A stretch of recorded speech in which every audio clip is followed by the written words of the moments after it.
Welcome, folks. We are back with Cold Takes, the penultimate return. So we have some special guests tonight. So with me tonight, we have Glenn from Infernofox Gaming. How are we doing, sir? Good. How you guys doing? Good, good. And then we have my old buddy, Phil from Phil One Up Collects. How are you tonight? It's gonna be awesome. Excited. Good deal. And of course, we have the ghost with the most. We have Zoo. How you doing, Zoo? Doing pretty damn good, considering I just stuffed myself with a wonderful s'mores budino. So if I can't say I'm doing good after that, what am I doing with my life, right? All right. So why don't you tell everyone before we get started what is a s'mores budino?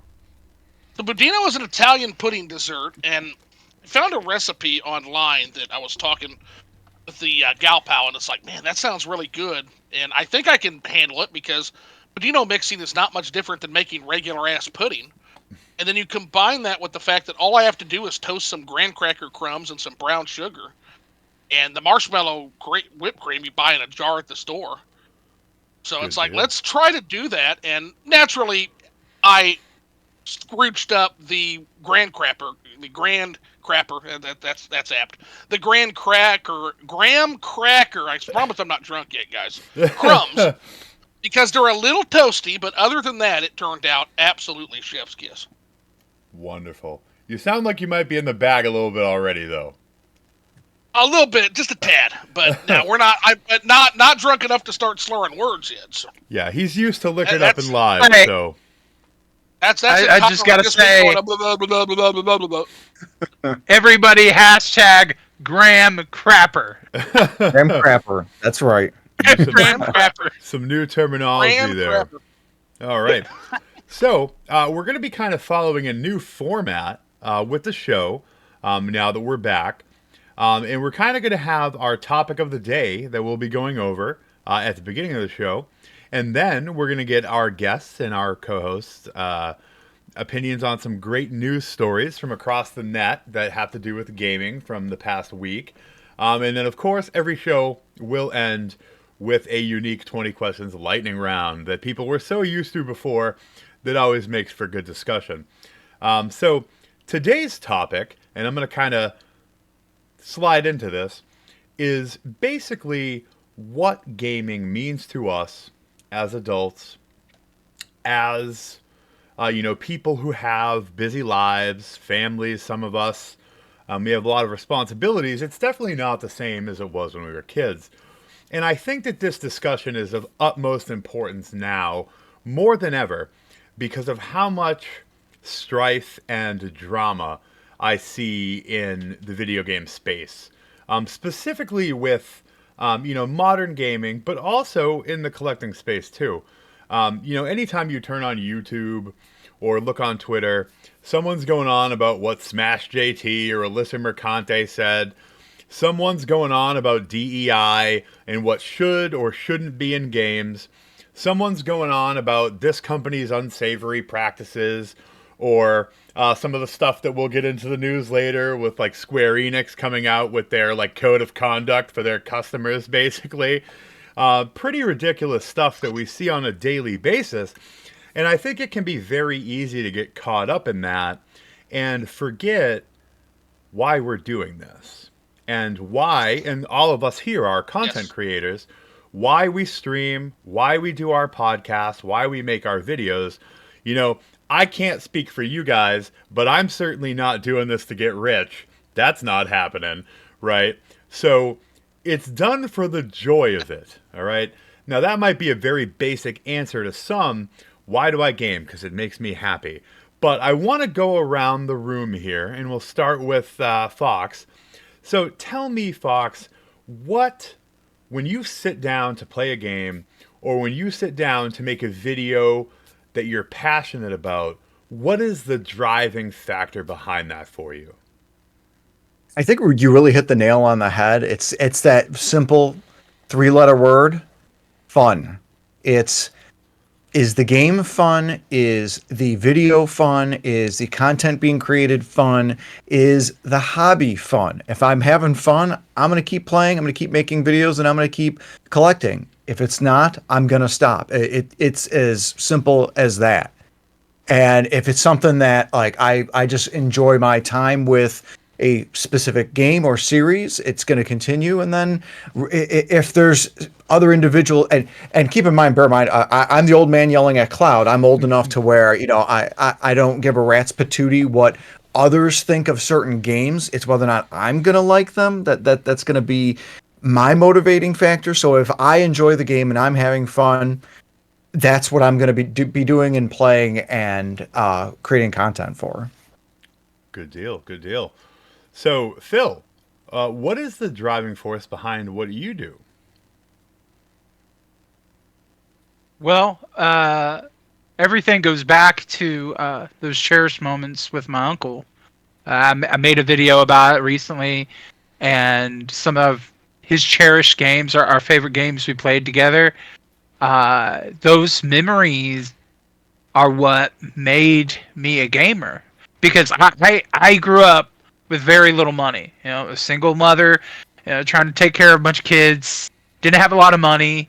Couldn't buy a lot of games. I remember going to rental stores to rent them. But my uncle, he would come down and like probably travel over an hour and a half to come see me on the weekends and bring me all these games I knew nothing about. He introduced me to PlayStation Magazine and Nintendo Power. I had no idea they existed. I thought games were only on cartridges. I only thought they were on cartridges. When I saw a PS1 disc for the first time, I was like, what is this, a CD player? I had no idea. And when I experienced those moments, they were with him. So it all goes back to those cherished moments, those special times. Like Tales of Symphonia, a very special Tales game to me in my first one. I remember playing that with a neighborhood kid all the way through because you could let somebody else control the characters and you could fight those battles together. And it was a fun thing that we did after school. We couldn't wait to get home to play more of it. So that's what it's all about for me. We get so caught up in all the drama and the FOMO and the collecting and just all the stuff that don't matter, the console wars. To me, it's just the love of the game. And standing up for those great developer teams. They're making their passion games and getting the word out about it. All that is so important to me. So that's what gaming really means to me. Good deal. And let me add, don't try the Tales of Symphonia thing with the remote play together on Steam. It's awful. I tried it. You tried it? I tried it with my wife. Oh, no. And it's very confusing to set up. If you use keyboard, you're automatically locked to a certain player. If you use a controller, if you're using multiple controllers, you have to add them one at a time. It's all a pain in the ass. Oh man, that was a bummer because we were thinking about doing that, and I was like, ah. Yeah, well said though. Good stuff. So Zoo, what is the driving force behind what you do? Well, I think it can vary, but I narrow it down to three concepts essentially. It's fun, escape, and connection. Are kind of the three I narrow it down to. What I mean by that is, if you're not having fun, what are we doing? Life's too short to not be having fun. So any games I'm playing, typically I'm having fun. People I'm interacting with, whether it's people that I genuinely have affection for, or whether it's people that I just enjoy punching the hell out of, as people have seen on it. It's because I'm having fun doing that. So there's the connection aspect of it. And then, but last but not least, there's the escape aspect, which I have a very mentally draining job at times, right?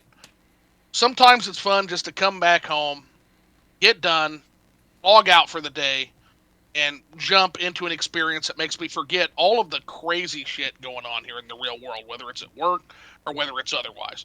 And I can just escape into another world and explore the Mushroom Kingdom, explore Hyrule, explore Aliahan in Dragon Quest III. There's all kinds of... It's, again, like Richard Garriott famously said, video game developers, they're not just building games. They're building worlds. They create worlds. And it's almost like every game is its own sandbox full of toys that you can play. And I'm with Phil. I have fond memories of my first two, which is where my dad came home with a box of NES games, and I learned how to play video games doing two-player, not really co-op or multiplayer because it wasn't multiplayer, but I would watch my dad play through a Mario level, and then I would try to emulate his movements as Luigi. That's how I learned how to play games. And so here I am, almost 30 plus years later, and I'm still doing the same thing. I'm still playing games to have fun, still playing games to escape, problems, whether it be work or whether it's in the real world. Last but not least, I'm playing games to forge connections with whether it's my audience or whether it's with other content creators, right? For sure. Good deal. So I definitely can agree with you on the escapism thing for sure. For me, I've seen there's two kinds of content creators, right? There's people that are doing it full time, right?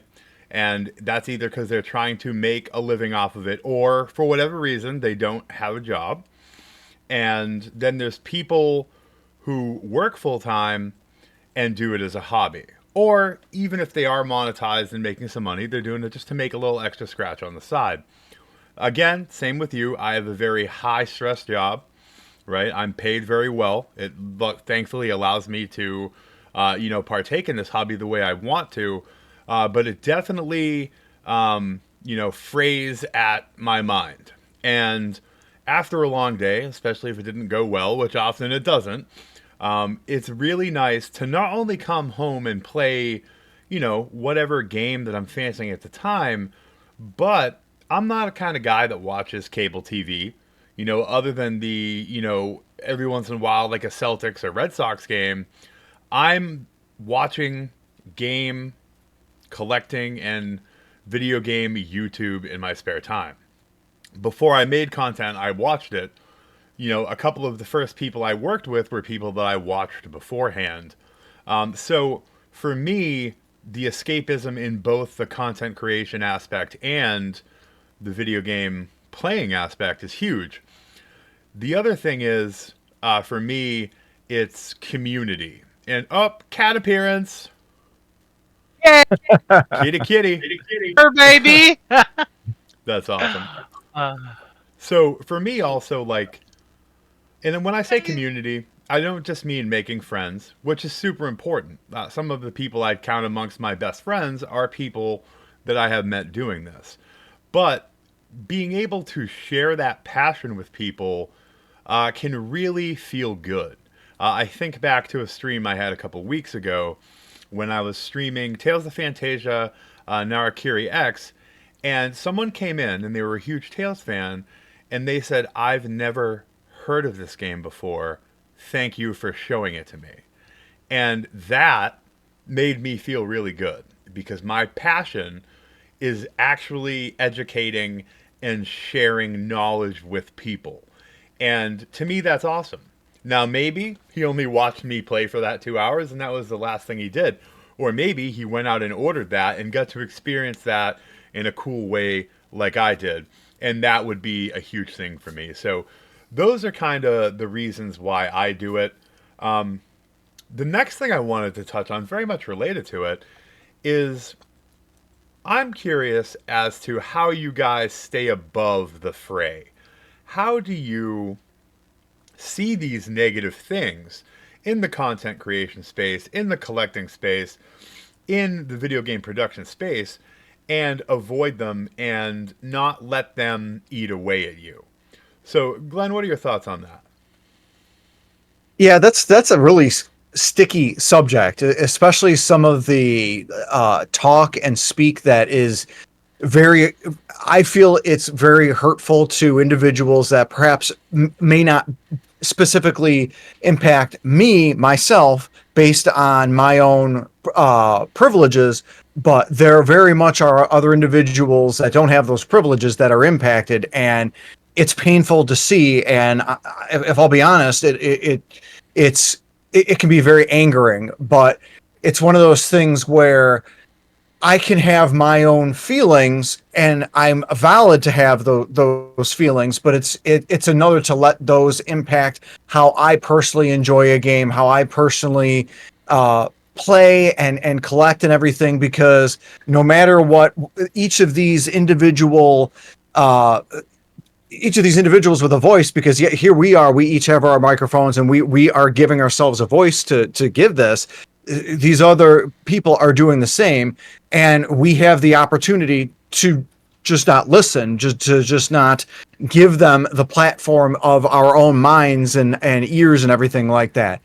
And yes, I understand that that's a privilege, especially when some of these people are attacking those of us that we care about, either indirectly or directly. But it's one of those things. I guess maybe it's a pick your battle sort of thing, and I try to.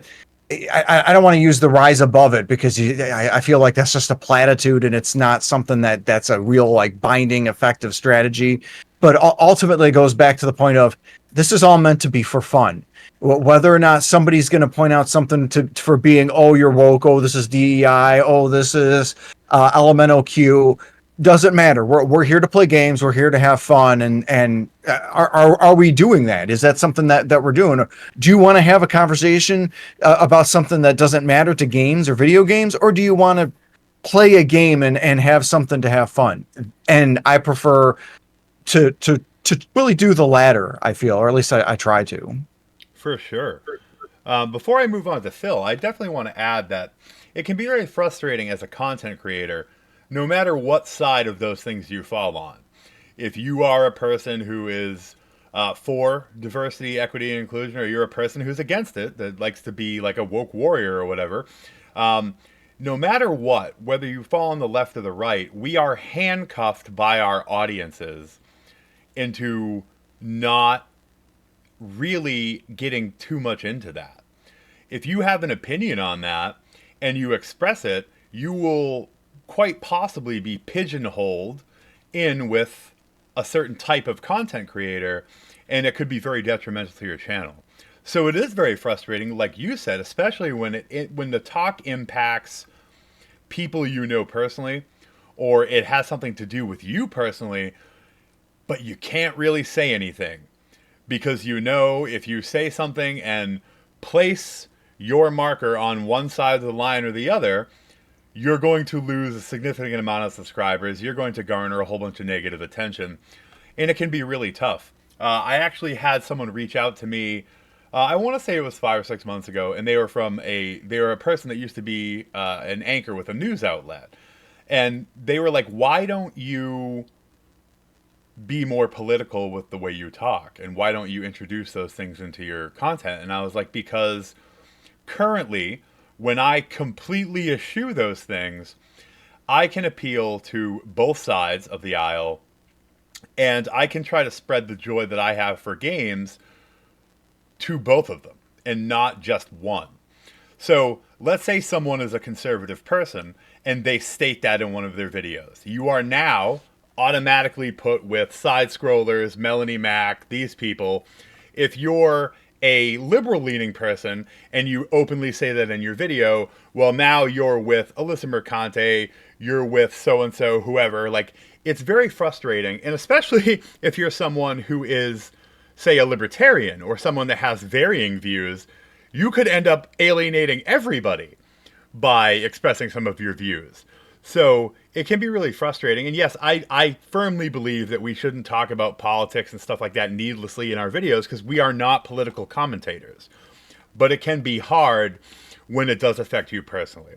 So I just wanted to kind of add that in, because like, even if you wanted to defend somebody or offer your opinions on it, it can be very hard to do. And I would almost 100% of the time suggest against it. And it's not about like cowardice or anything like that. I do this for fun. If me stating an opinion is going to cause me strife, I kind of don't want to do it, because then I won't enjoy doing this anymore. So, yeah. So, Phil, what do you think about rising above the negativity and the politicization of the video game industry? I think what you just said, yeah, it hits the nail on the head. It's what the corporations and the companies should have done. They should have remained neutral, because what they should already understand is that they have customers on both sides. So if you side with one, you're going to make the other mad. You side with that side, you're going to make the other mad. If you stay neutral and just put out the products that people want, then there's not going to be any problem. Um, and personally, I wish it would stay out of the hobby, and I don't know why so many things that shouldn't be in the hobby are in the hobby. It just feels like it causes more strife and frustration, and you have people arguing and fighting, and it's like, guys, I thought we were here for video games. I thought we were here for the love of the games. It's like, do you see the games over here? Do you see the games back there?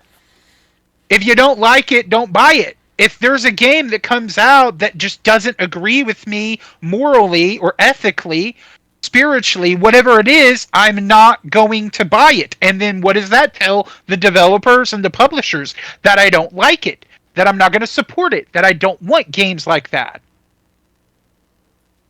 So, I mean, and as for my channel, I just want to be on Fill One Up Island, chilling with my buds, having a good time, and not worry about all the shenanigans. I mean, you got so much craziness going on. I see accounts that are just made specifically to poke fun of the other companies. Somebody making fun of Nintendo, somebody making fun of PlayStation, somebody making fun of Microsoft, Xbox.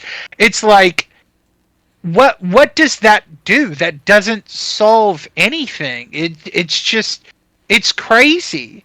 Like, if you love video games, play and enjoy video games. If you're here to just cause problems and mischief, go somewhere else. Because nobody that really cares about this hobby wants to hear any of that. I don't. Our lives are stressful enough as it is, with dealing with family, work, doctor appointments, and just everything else that we have to deal with on a daily basis. I want to play video games, have a good time, and just forget about all that for 5 minutes. And it's so disappointing and depressing when you get online and it's just, there's all chaos about video games, or some content creator going off the wall, or just it just gets so draining, and it makes me want to go back into my hole and just play my games in peace away from all of it. So yeah, I hope the community as a whole can get back to loving and enjoying games, and we could start on a positive side instead of a negative side. Good deal. Zoo, weigh in, sir. Yeah, so I guess I'll just kind of build a little bit on what Phil said. So Phil, you said people who enjoy video games, right? That's the misconception. You enjoy video games, Phil. You enjoy games. Day, you enjoy video games. These people don't enjoy video games. They're not here to enjoy video games. Yep. These people are not here for that. These people are tourists. They are here to make their reputation, to make their platform, and to make their bank. That's the problem there. Now, as to answer Jay's question, how do you stay out of the negativity? Well, to quote the great and venerable Omni-Man, that's the neat part. You don't. I actually don't. I don't talk about this shit needlessly because it doesn't interest me in a general sense, right? But if somebody asks me for a political take, or they ask me for a spicy game take, or if somebody is beating down on one of my friends, like, you can bet your ass I'm not going to hesitate to get in there and roll around in the mud. See, these people think they like the mud, but they only think they like the mud because they only adopted the mud.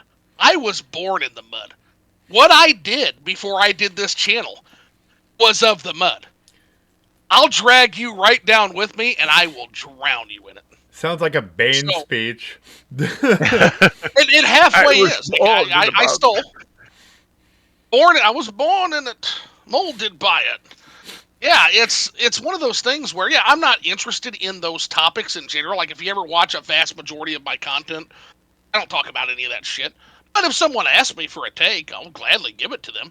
And again, I have what's called the Garfield principle, right? So look at Garfield. Garfield is such an aspirational character in many ways, right? So Garfield is lazy, he's lethargic, he's tubby, he's constantly made fun of for being fat. He doesn't give a shit. Any of your problems with Garfield are your problems to work out, not his problems. And so if you're gonna, okay, so let's say I give a dog shit political take because I'm not a political commentator, and you want to leave the channel and take your one subscriber ball and go home. Good. See you later. Your hallucination is noted. It's not my problem. I'm not trying to get rich. As Phil likes to quote me, I'm an effing YouTuber, right? So if you want to leave, that's called free association, brother. But at the same time, yeah, it's not my main content. It's not even the thing I start out wanting to talk about. But yeah, I had one guy in one of my Morrowind streams, and he was like saying just some wild stuff about, oh, you are executive of the sheriff's department, and I would like to measure your jawbone and stuff like that. Just it's like, okay, weird guy, like, yeah, I'm gonna shit on you. And so, like, apparently because of that scrap, a couple of people left. I'm like, it is what it is. But yeah, it's just some weird racist shit that he just came in there with. And it's like, whatever, man. Like, it's just not something that interests me. But yeah, if you're gonna jab me, I'm gonna hit you right back. And again, you're not gonna out mud wrestle Zoo. You're not gonna do it. And you can ask anybody on this panel who's watched my antics. I will crush you. All right. Yep. Good times. So my last question of this segment that I'm going to pose to you guys is seeing the state of video games, with modern gaming, seeing the state of video game collecting, and seeing the state of the community we have around it. Do you think things were better when you were a kid, or do you think they are better now? What say you, Fox? See, that's kind of a tough take because, like, maybe I'm a little bit biased, but while I loved video games as a kid and they were my escape, I hated being a kid. I much prefer being an adult. And I grew up in like the mid late 80s and the 90s. So I much prefer how things are now because everybody has a voice and you can access that voice however in whichever way that you want to get. And it also includes accessing whatever games that you would like and whatever games that you would get. And the negative, of course, is that everybody has a voice and you can access those voices and you can get any game that you want. And some games, some things that are buried are better left buried and not excavated from a garbage dump in Arizona. I just that kind of thing, that things are dead and buried. Everything is up and open for discussion nowadays. And I think that's the one of the negatives is that anything and everything it can be discussed, but maybe it's like okay, we're going to use another Batman quote. Sometimes the truth it needs the light of day. Sometimes we have to bring the truth to the light, and maybe it is a good like time to bring up past stuff so we can get some resolution. But a lot of the stuff is just garbage flinging, and it's just it's not my jam. And I'm just by Felicia on any and all of that.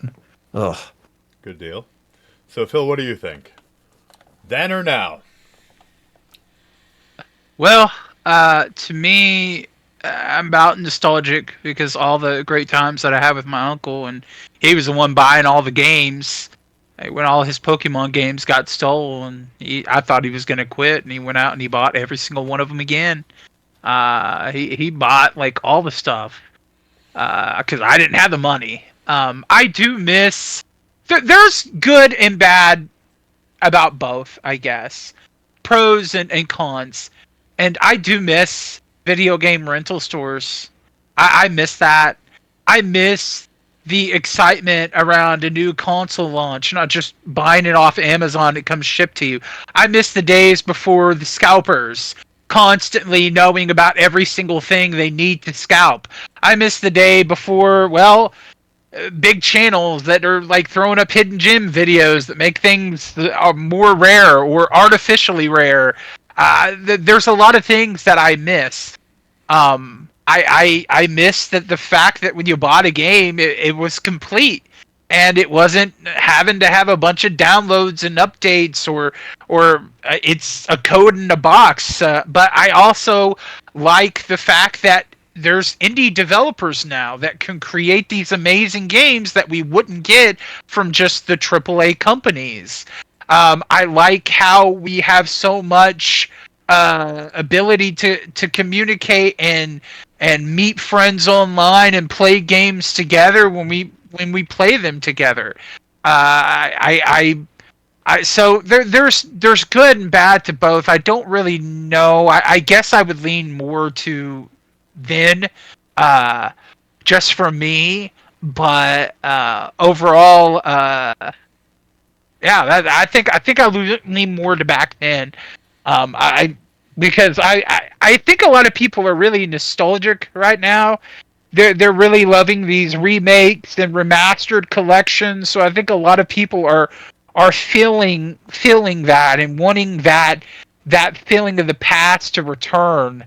Um, so yeah, I guess I lean more to then.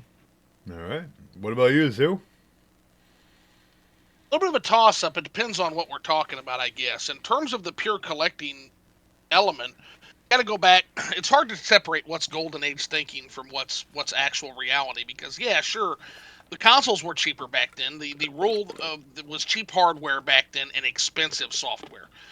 Software in the 90s could go up to 70 to 100 US dollars. I think I remember for Final Fantasy 6 in particular, right? And we just didn't have the money to do that back then. Neither of my parents were the wealthiest. I didn't want for anything, but we weren't the wealthiest family either. Compare that and contrast that to nowadays where I have almost unlimited income for this hobby. Like, basically, whatever I want, I can go get if I really want it bad enough. It's just a matter of do I want it bad enough? And that's certainly better. Now, in terms of aesthetic and what you would say, quote unquote, gamer culture is like, boy, do I miss arcades. I actually make a pilgrimage several times a year to the Galloping Ghost in Belleville, Illinois, which is one of the last remaining, one of the largest arcades. And by the way, if you guys ever get a chance to visit Illinois, you have to go to Galloping Ghost. It is the world's largest push-button start arcade. It is an incredible place. It's amazing. It's in Brookfield. Brookfield, yeah, sorry, not Belleville, Brookfield. Yeah. A little bit closer to my neck of the woods. It's like you pay $20 and you play. You're there all day. All day, and it's like 100+ arcades from like Donkey Kong. And they're constantly. They just put it. They just put a new building in as well. They got another building now with more arcade games. And then right around the corner is a burger and bourbon restaurant. I'm not even kidding you. It's called Burger Antics. And it is one of the best burgers, and they have a absolutely stellar bourbon selection. But anyway, I'm off course. I miss arcades for the most part. I'm not close enough to go there more than a few times a year. I miss Street Fighter 2 tournaments. I miss rental stores, even though nowadays I can buy whatever I want, but here's the thing that comes with that. I don't have the time to play whatever I want. Whereas when I was a kid, I had so many more hours. So yeah, even though the rental, I was just renting, I wasn't buying the game. That I just basically buy, it's like renting now, I just buy it and I own it. I can't play all those games, where before I could play every game I rented. I miss midnight launches. I miss gamer meetups. I miss, even though I miss Halo. I miss fucking Halo LAN parties. Like going to Halo my friend Mark's house. Halo's coming to the Switch too, buddy. Evolved. That's what they say. That's what they say. And if that's the case, we're gonna have to get the band back together, me and my old friends. And we're gonna have to do some Halo. And even some new friends. You guys will be duly invited to that too. Zoo, I do have to cut in here. When you plan your next sojourn to Galloping Ghost, let me know. I'll meet you there. Okay, yeah. You're forbidden on pain of let's say Wet Willie to give my identity out, but I will take you up on that. Maybe I'll wear a ghost outfit. Dude, you totally should, and I'll take a picture of us together with you with the ghost thing. We should totally do that. I will do. I will let you know. Next time I plan, I think my next scheduled trip there is probably going to be in March or April. So I'll let you know. No, Awesome. I spend a whole day. I spend a whole Saturday there at least 5-6 times a year. Wow. I want to Yeah, go. I want to go. yeah, we'll go. We'll get the burger and Phil. I'll fly you out, buddy. You and you and Jay want to come? Yep, and we'll go back to my place in the evening and do whatever games. You guys like Smash Brothers, Mario Kart, whatever? You're We're testing game. my love of you know what? I like you guys a lot. You're testing my love of anonymity right now. But I think we're gonna have to maybe make that happen. So let's think about that. All right. So to close out this segment, I'm going to go on this one. I actually will wholeheartedly pick Back in the Day because I think currently we're headed for another video game crash.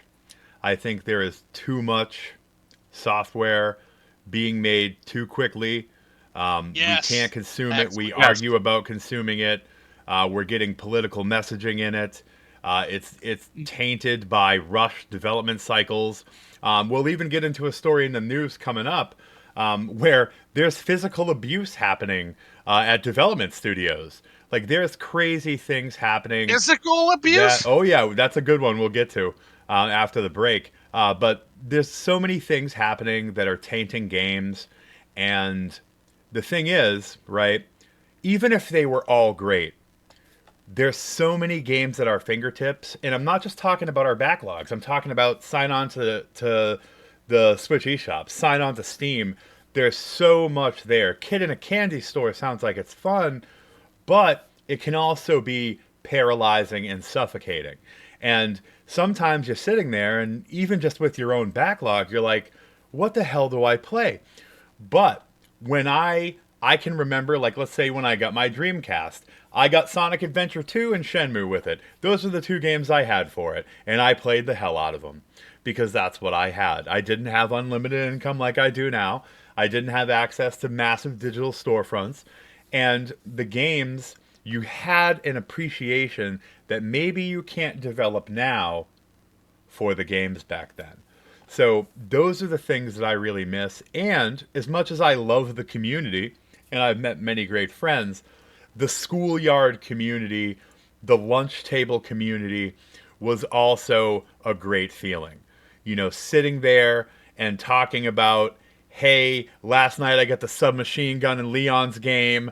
I had such a great time on that. And then, you know, I had the first boss fight with Mr. X, and like talking about that stuff, or being like, dude, I was playing Gran Turismo and I beat the computer ghost on this track. Like that was something magical, and we can have that still, and we still do. We talk about that stuff amongst each other. I'm sure I've had some of those kind of conversations with you guys, but having it be part of your daily routine, where at the bus stop you talked about it, at the lunchroom you talked about it. And I remember when we talk about like Donkey Kong with Donkey Kong Country, one of my good friends, we both got the game, we both loved it to death, and we would talk on the phone, even though he lived in the building across the parking lot from me, and we would talk about where we were at and what we were doing in the game and how many DK coins he got and how many Kong things he got. And we were comparing, and I just don't feel that even with Twitter and all the unlimited accessibility we have. So I definitely am very nostalgic and reminiscent for those days, and I would do anything to get them back for sure. But with that being said, we're going to take a break, and when we come back, we are going to get to some interesting news stories. We'll be back with you in a moment.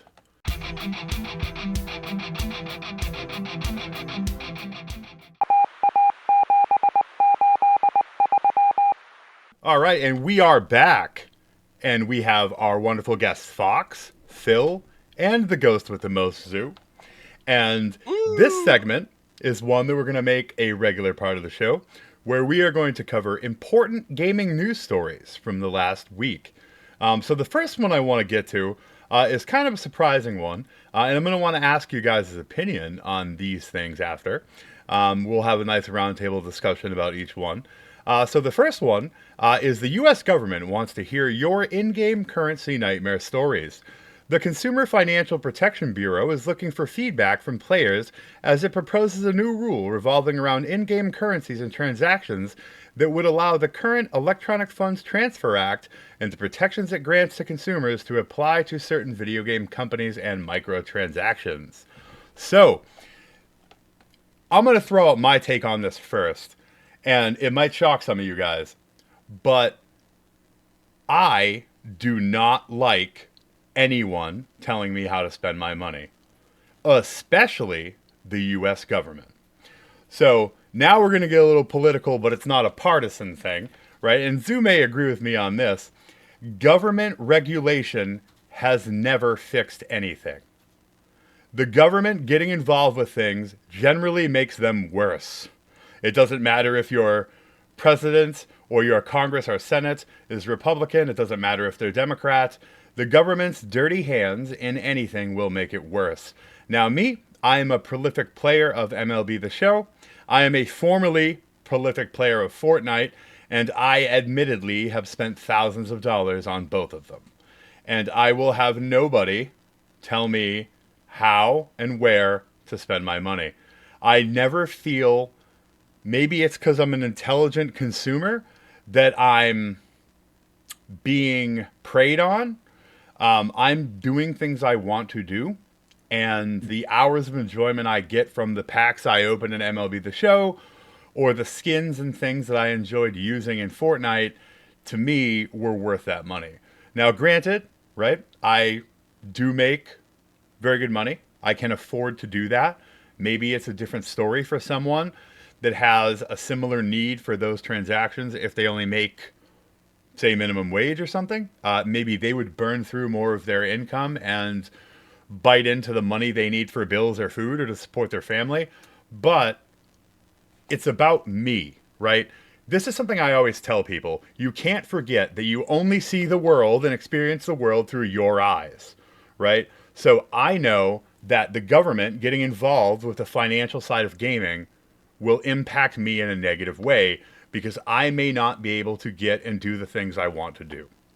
So no matter how you feel about gambling addiction or loot boxes, the bottom line is some of us enjoy doing it, can afford doing it, and can do it responsibly. And I am opposed to the government getting involved with it at all. So what do you think about that story, Fox?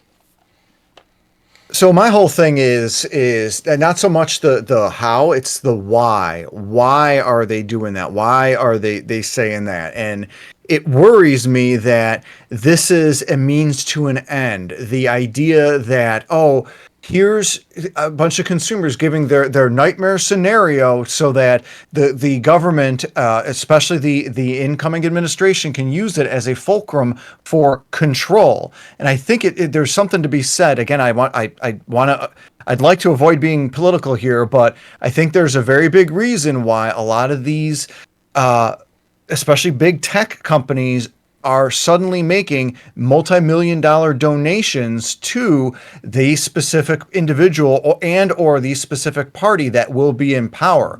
I don't think that's an accident. And if these tech companies are seen kissing the ring, then perhaps they're not going to be impacted by such a move. Whereas if others aren't doing it as much, and now that we've got all these nightmare scenarios, okay, this is a certain company that would be labeled an enemy, a communist, a what have you, insert term here, and then they will be attacked for doing such behavior. So I dislike it on the principle of the incoming administration's kiss the ring mentality, and just the idea that has to be a mandatory behavior, and how much that's happening with individuals who play in the industry that we love. So I just dislike it on there. And they can use the whole fork knife litigation, that class action lawsuit for the predatory what is it, the predatory skins and everything that kids could buy so easily in Fork Knife, as that fulcrum. Okay, they've done it before, here's the proof, and now here is where it could be. So yeah, I think that's where I pretty much stand with that. Okay. So what do you think, Phil? What's going on here? If the government gets involved, like Fox said, it's more like the why. Why they want to get involved in video games? Is it because video games have now replaced movies as the top form of entertainment? Are they trying to find another way to make money by controlling how this is distributed and then making the money off of that and then putting that towards things that doesn't go back to the people, but it goes back to the government to do what they want to do with it. There's that. It could possibly be that. When it comes to corruption within loot boxes and pay to win type stuff, there is a problem. There is. There is a problem. There is some messed up pricing and shenanigans in there or whatever, and that needs to be sorted out. But the government shouldn't be the one to sort it out. It should be the company. And it also comes down on the players who buy these loot boxes, these pay to win type things, to stand up, use your voice, and vote with your wallet. If you don't like these kind of things, if you don't buy it and you tell them, no, that's egregious, no, that's bad, you're trying to take advantage of me, then they can't make no money. What people have failed to understand is that these businesses, they work for us. They don't exist without our support. If we don't give them money, they make no money. So that's how we fix that. We need to collectively be like, no, this is wrong. This isn't how it should be done, and we ain't gonna pay for that anymore. I don't have a problem if you want to buy your loot boxes, your Fortnite skins. Heck, put some money into Fortnite, and I didn't even play the thing to get the money. I didn't play Save of the World, so I don't even have access to it. It's whatever. But it's just not a kind of gameplay that I care for personally. But for people that do, it's up to you to change the way this works. And if you're not happy with the way it works, then you better start voting with your wallet, because you don't want the government to get into it. You don't want the government to regulate it. If they regulate it, it's all over. It's all over for you. And I would say, reading a little more of this, I'm concerned about the deception in this. So, the proposed interpretive rule clarifies the gaming companies that are subject to the Electronic Funds Transfer Act could violate federal consumer financial law if they fail to address problems gamers have with their accounts, the CFPB writes. The CFPB invites the public, including gamers, to provide comments and stories to our proposal. So, my concern here would be that we have the government looking at the video game companies like banking and money-changing institutions. So I see that this is deceptive because I actually feel like this may be an attempt to, like Glenn said, gain control over these companies, but also to impose more taxes. And that the best way to do that is through insight and regulation. I think that they think there might be a bigger pie here than they thought, and they want to get a piece. And the problem with adding the taxes is that as soon as you do that and they hit the companies with that, what happens when companies get charged more money? They pass that cost on to us consumers. Absolutely. And then game prices go up, digital prices go up. It would not be good for gamers for a long run. It would not be good for us. You don't like the fact that game prices went up from 60 to 70. Wait till you're paying $100 a pop for a new game. So the CFPB is basically saying something like Roblox, which is different than Fortnite or MLB The Show, because Roblox, apparently, I've never played, but I was reading in this article, Roblox allows you to convert your Robux back into US dollars. Now that may be where that's where their entry point will be, though, because you are now a banking institution. And don't some games, like I thought there was a whole thing when Diablo 3 came out where you could do stuff in their marketplace and then turn that in-game currency into Real money. I auction, thought yeah, the real auction house, yeah. Yeah. that's And it. by the way, there was a reason why I was specifically against the real auction house when it first came out, specifically because of my concern of government intervention into that. So Zoo, let's Yeah. elaborate on that. What do we got going on here? No government ever does anything for the good of its citizens. That's not the reason. It may now sometimes at a certain point those things may intersect, but the reason they do it, the raison d'etre on why they do things, is never for the good of a citizen. You don't believe me? Ask the citizens of Los Angeles, Maui, Palestine, Ohio, and Flint, Michigan, if they feel like the government does anything for their good. The second thing about this that I'll say is that one of the things you have to be wary of when it comes to any government institution, did they mention what the potential penalty would be? I don't think they were specific. It seems like to me that this is a gonna be information specific. investigative phase. Am I right to assume? Again, they haven't put anything in concrete because this is a proposition. Do you think I am off the mark to presume that there will be no jail time as a penalty involving this? It will only be financial. Oh, of course. No, nobody will go to jail for this. This will be we're taking money in the form of fines out of your company.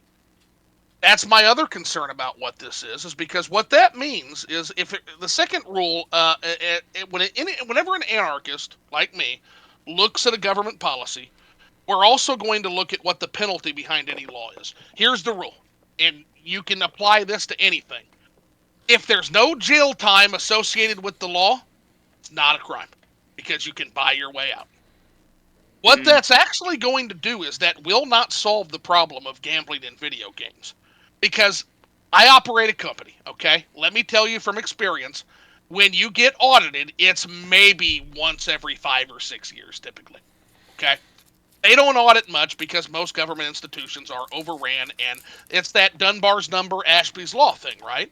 So what is Ashby's law of requisite variety? The variables overwhelm the control mechanisms. Control mechanism is the audit. The variables are all the companies doing microtransactions and auction houses and things of that nature. What that means is that there is a specter of a fine over these companies' heads. But what will happen is the government will only actively audit when they are in need of money or when they feel like they need to send a message. Number one, it will be selective enforcement, which means they're going to swoop down on you and they're going to fine you whenever they can.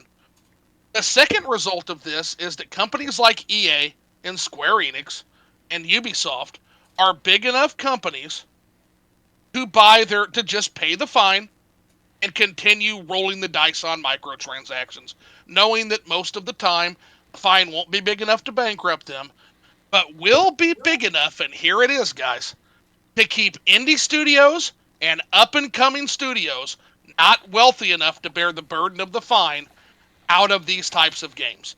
And that is ultimately the end game. This is what power does.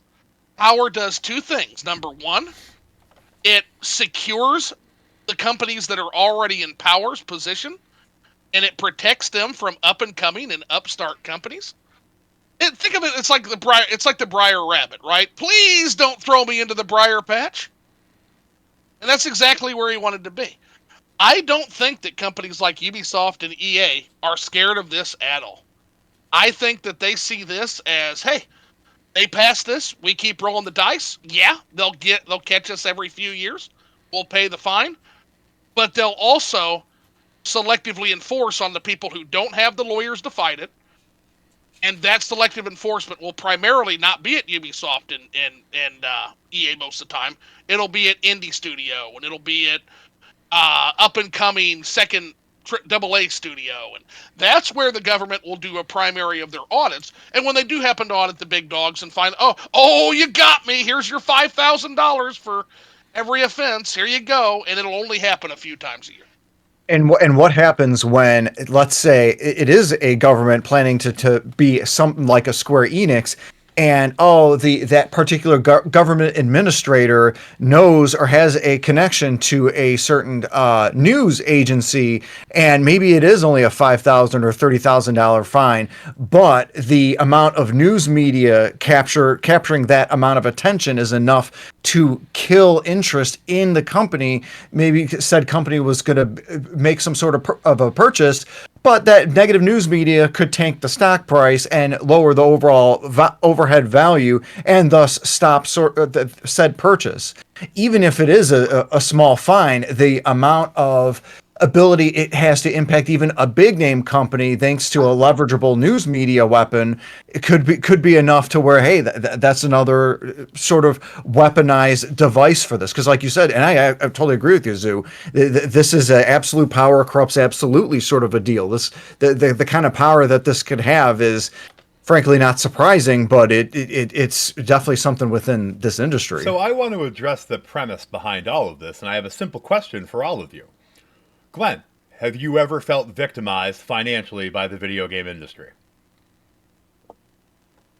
I am a product of my own choices in my life. That's a credo I've lived by. So how can I say I'm a victim of all the games behind me and my dumb butt for putting in too much money into Final Fantasy Record Keeper? It was me. I was pulling the trigger on all that. I was an adult the entire time, but like you'd said, I'm an adult. I'm making these purchases. I'm responsible for my own actions. Phil, do you feel you have ever been victimized by the video game industry? The only thing I think is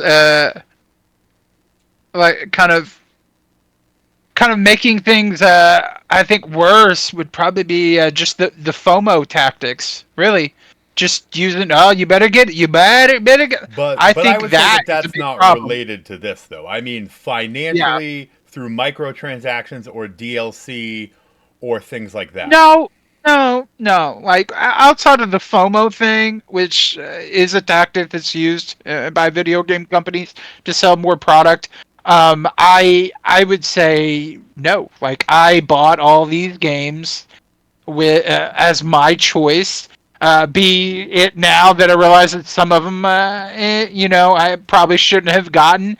It was still my decision. It's not like somebody put a gun to my head and say, "You better buy all of these Yeez games right now, or you're gonna get it." And I would say I was gonna do that anyways, but okay. And Zoo, do you feel you've ever been financially victimized in this way by the video game industry? Hard to consider myself a victim considering my background. What I will say is, do I miss the $2,000 I probably dropped on Rock Band songs? Probably. Was that my choice? Yes. Where I'll differ with everybody slightly is I will say that as a person with a cognitive science background and as a trained hypnotist, we don't always make our own decisions. Our decisions are in part our own, but they're also the result of lots of social forces: consistency, social proof, reciprocity, authority, consistency, scarcity, liking, right? Those are kind of the general things. All of those can be applied and are applied in psychological methods against consumers. Now, does that mean that giving a government that is giving a government more regulatory power going to get my $2,000 back? Oh, sure isn't. Does that mean that government is the solution to this? Is government going to stop microtransactions with these regulations? Nope, sure won't. So, irregardless of whether I feel I'm a victim, the answer is no. But I do think there are people out there that could be victimized that don't understand what is happening to them when they are applied to advertising, exposed to advertising. The solution to that isn't to give government regulatory powers. So, in closing on this story, I would say that I only see ulterior motives here because us 100%. Four, as a cross section of different incomes and different backgrounds and different types of gamers, none of us see a problem that requires a inquiry into the rights of consumers or into the money practices of video game companies. Yeah, so, it's just not a solution. The last thing I would also add is Iwata was fucking right, by the way. Here's the other thing I want people to understand if video gaming wasn't the largest entertainment medium, there was a time when before the Wii, it would have made great sense to tax and start to beat down on gamers. You know why? Because gamers as a voting bracket, and that's the one thing that is preventing this from actually becoming reality, we're small. There weren't as many gamers back before the expansion of the expanded audience, right? And so, of course, what politicians do all the time is they take groups that are small blocks and are not typically active voters. The more of a subculture there is, the harder it is to tax them exclusively because there's more of them and they can vote against you. And that is one thing that they do tend to respect. Now that video gaming, now that everyone is a gamer, that protects us from moves like this. So if the word gets out that this is a power grab, that can actually impact their decision on whether to regulate this. Not at the regulatory level. The bureaucrats will always reach for power. But at the politician, I have to get reelected level. Because they're not going to want to support such a bill if all of their constituents are gamers, and all of these gamers understand that this A isn't solving their problem, and B is going to make their hobby more inaccessible and more expensive. Good times. Yep. All right. So on to the next story, and this one's a big one, especially for content creators. So this one is about Square Enix, and Square Enix could cut off game services for harassers with a new policy. To counter fan harassment of its employees, from voice actors to developers, Square Enix has implemented a new group customer harassment policy. The new policy states and defines customer harassment of employees, whether it's through violence, defamation, intimidation, or other means. Failing to respect these policies can result in Square Enix rescinding players' abilities to use its products or legal action. So, guys, these things range from crazy things like stalking and assault and confronting them at the office to which are already illegal. Right, which are already illegal. And law supersedes company policy. And they go down to simple things like asking for something in a game to be changed too many times. That's actually listed here. Oh, like repeatedly making posts on their message boards. Like expressing negative opinions of Square Enix. So my concern here, right, is, what did I just say? I said law supersedes company policy. So if the law protects developers, voice actors, producers from being attacked, being stalked, being confronted at work, then this policy to me seems like a way for them to excuse canceling your accounts, taking things away from you in their mobile games or in a game like Final Fantasy XIV, and as an excuse to pursue legal action. So my concern would be that all of us should see as content creators is if, say, you don't like a game Square Enix puts out. And let's say, Fox, you make a video about it, and you're like, this game is poorly optimized, it looks like it was rushed through development, and the soundtrack is not up to par for a Square Enix game. And say that video catches on, and it becomes very popular, and it gets 50,000 views in the first week, and you are now on their radar. And they look into your accounts and see that you play Final Fantasy XIV, that you played the different mobile games, and they could harm your accounts, they could harm your standing with them, and they also could use it as an excuse to pursue legal action. Now, how does that make you feel? Do you think, I'm going to ask all three of you this, do you think there is any good intention in this policy, or do you think that this is a way to stop criticism? Glenn, go ahead. So to me, this seems like one of the book series that I absolutely love reading is the Harry Dresden series, the Dresden Files. Harry Dresden, part-time private investigator, part-time wizard. He looks at a single problem as having a problem is a problem. But if you have many problems, you have many potential solutions, and that's what this is for Square Enix. It's like, okay, we have a legitimate issue with our actors and especially actresses getting harassed and stalked by some of these just awful individuals. We also have a different problem of some of our products that just don't hit well enough, and perhaps some of the people with influence are saying bad things. And we also have this, and it's a thing, okay, here is an opportunity to hit 12 birds with one stone and opts to give us full control. And I'm going to say my bias on this is that the Final Fantasy series is my favorite series of all time. I don't like this because, as Jay had said, let's say I played,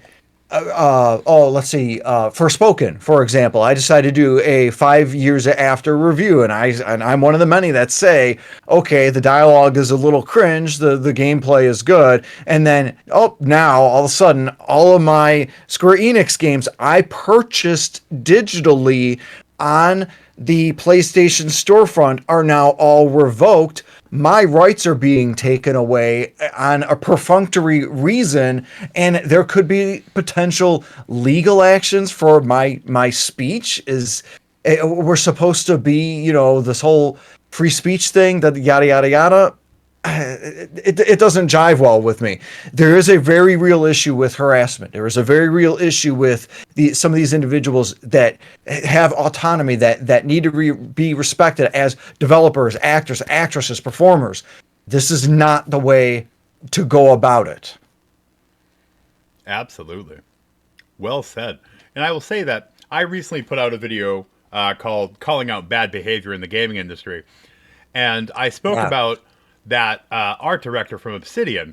Now, if he worked for Square and I said that he's an idiot and he doesn't know what he's doing and he's ruining his business and he's ignoring the needs of gamers, Square could delete my Final Fantasy XIV account and take my games away and use it as a possible reason to pursue litigation against me. That's crazy. In my video, I did not threaten anybody. I did not call anybody racial slurs or anything like that. I just said that the guy doesn't know what he's doing and he's ruining his company.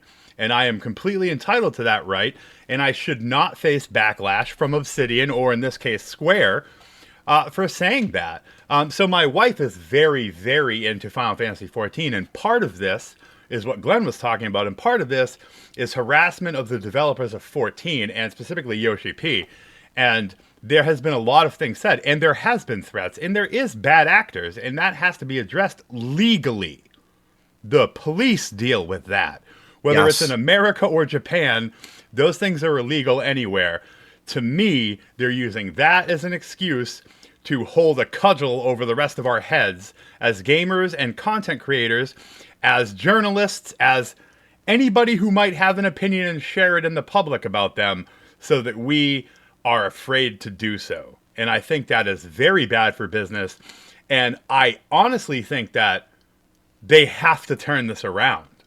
This is getting such a bad reaction amongst gamers and even journalists that usually side with these companies. I don't see how this stands. I think PR-wise, they have to rewrite this. So, what do you think, Phil?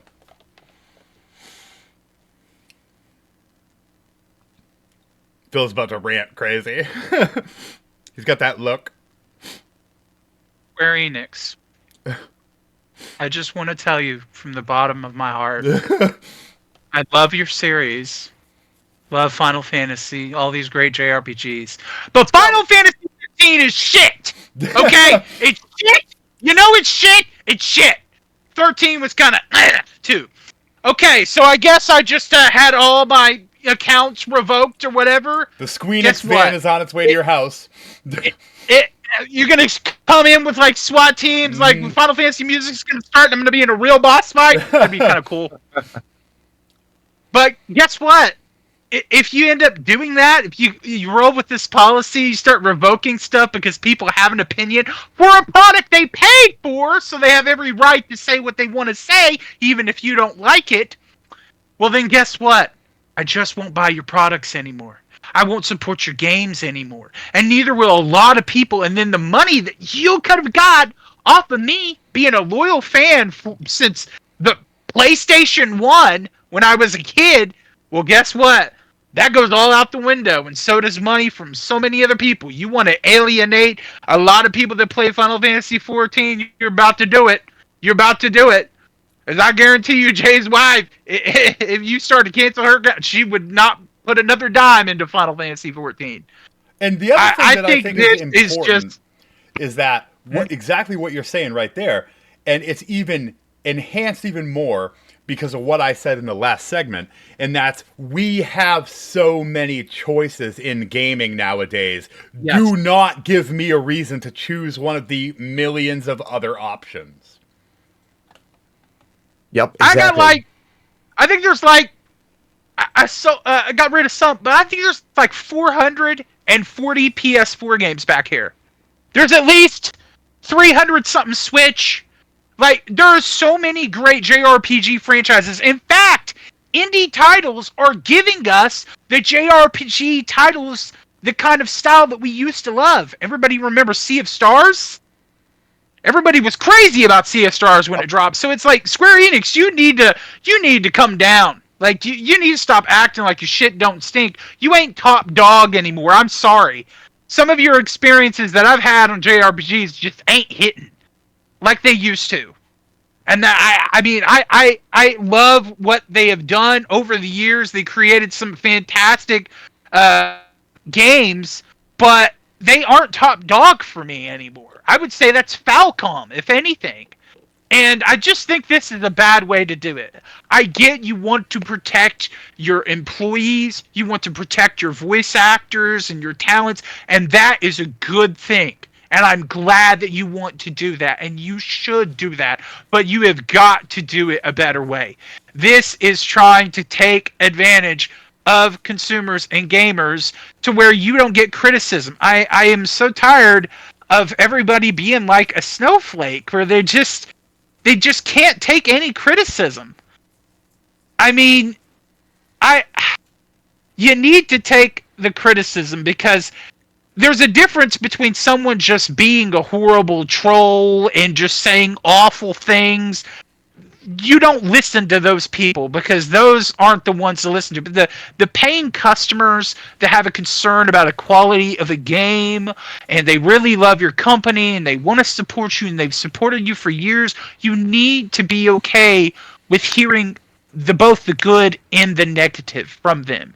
Because I feel like it will help your company be better the long run. So yeah, this needs to be rewritten, needs to be changed.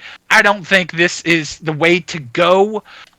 They need to do something to protect these people, and they should, but ultimately, if there is some harassment and threats like that, you need to take legal action. That's how you solve that, and that's how that should be.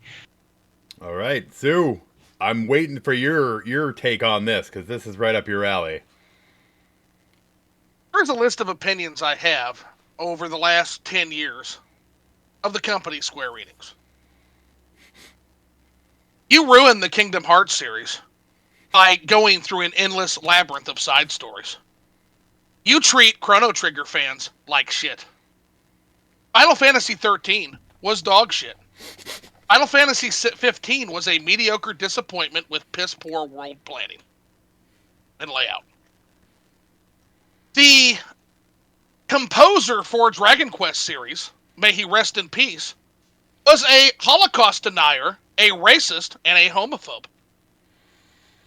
Yoshi P is a hack whose last good thing he wrote was Endwalker, and he smells bad and has a bad haircut. Now, I'm allowed to say all of that because I'm an American, and I'll say whatever the hell I want to say. Because I live in the stateside under American law. So you can suck my toes, Square Enix. I just want to point out that you can't do shit about this. I don't have a Final Fantasy 14 account. I already have my copy of Final Fantasy Pixel Remasters that you've already shipped me. And I don't plan on buying anything else from your shitty, overpriced online store. Back off. Nobody cares. You're crybabies, and you need to learn how to take a piece of criticism, okay? Now, what I will say is, the reason, again, I don't fear saying any of that is because I live in the United States. Good luck serving me with a lawsuit. Good luck with that. The problem is going to come in with people who have accounts for these services, because in terms of service, well, yeah, they can basically make you sign whatever they make you sign, and you're going to have to abide by that.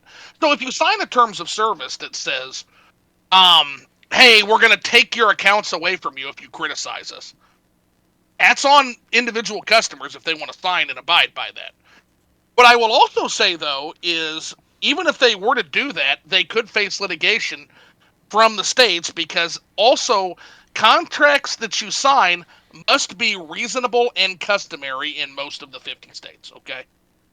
So, why I said all that, why I know there's not going to be any repercussions, aside from the fact that I'm tiny, is the fact that this seems like a law that is more geared toward Japan than the United States. I think the Square Enix executives know that they can't enforce this law in the United States. I think they know that, which boggles the mind as to why they even did this, because you're really only going to be able to enforce this in Japan and parts of Europe.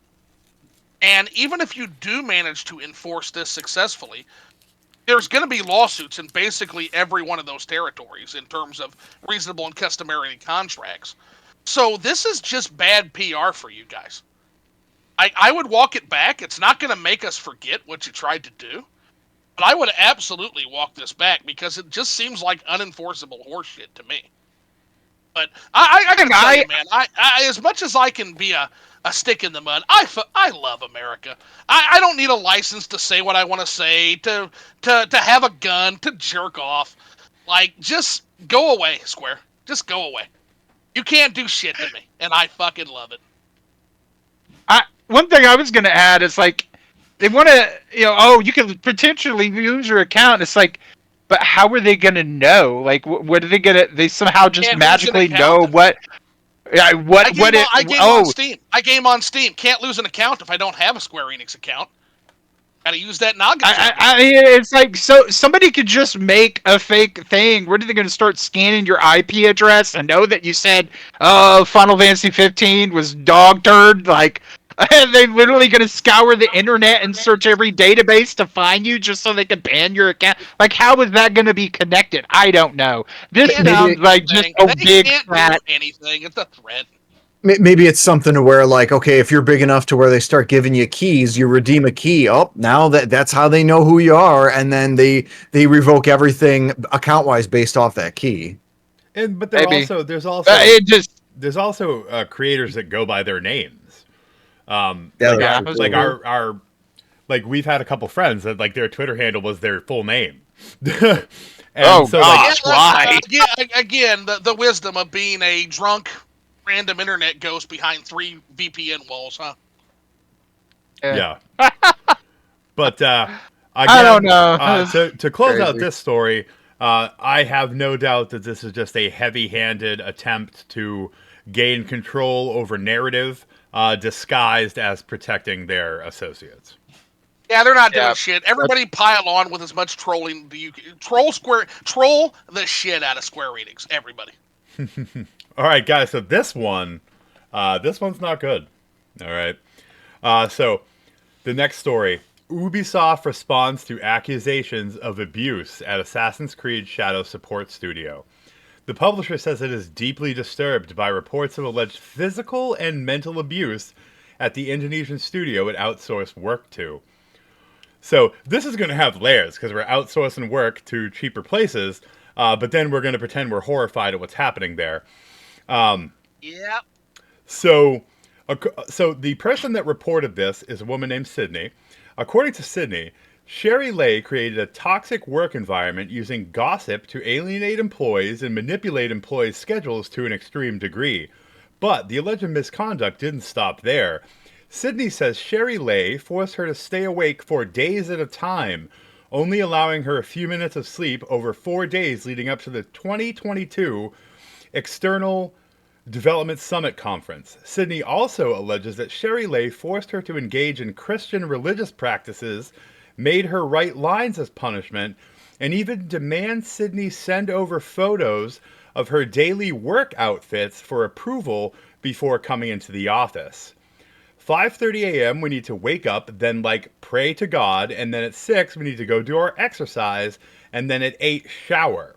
9 a.m. be at the office, and we need to drink water, and she also put that in the schedule. And then what time you will eat at, what time you will go to bed at.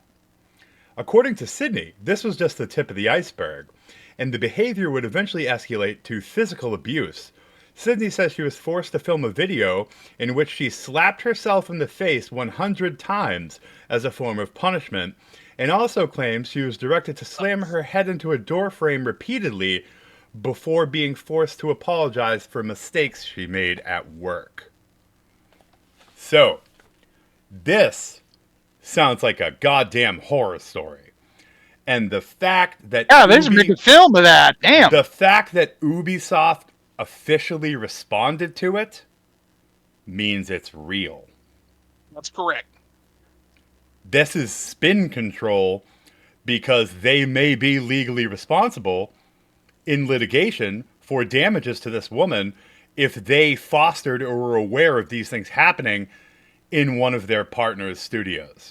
I'm sorry. Was that a game studio or a prison? Yeah, it sounds terrifying. Oh It makes the stuff God. that you've heard about Nintendo's punishment rooms sound tame.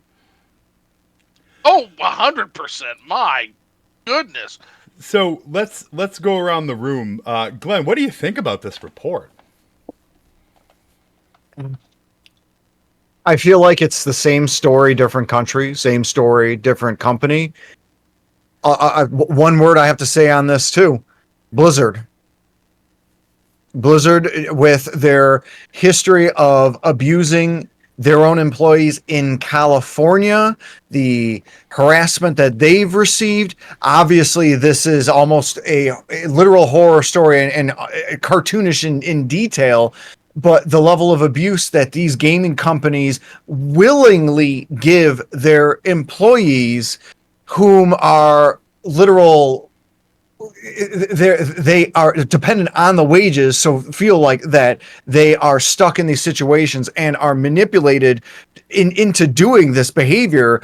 Ubisoft or their law or HR might even argue, well, this person did it to themselves. They were hit. They could have said no. They could have said it, but it doesn't matter. It's a manipulation tactic, and it's the same sort of thing that companies have been doing in the video game industry for years and decades. So again, same story, different year, different company, and the cartoonish level of the atrocity is awful, but I'm not surprised. And this isn't going to be the last time. And I hope that more stuff will come to light with other companies. Maybe this will encourage that. That's the best scenario, is that this coming out will encourage other people to come out. And I do want to name drop the studio because this is evil as hell. Brandoville Studios. Terrible name. So, Phil, what do you think about this horror story we're hearing about? Well, I think it's horrible. I think it's awful. Like, it sounds wild. It sounds like something from some horror movie that would come on TV or something. It's just like he said, it's almost cartoonish in nature with how wild it is. I feel bad for the people that get victimized like this, and I've heard things like that from Konami.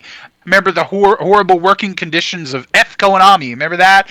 And just other studios. But I just have to say to the people, you have to protect yourself. You have to get, if you can, get out of these situations. I know you may depend on that paycheck. It might be your livelihood, but it is not worth risking your mental, your physical health.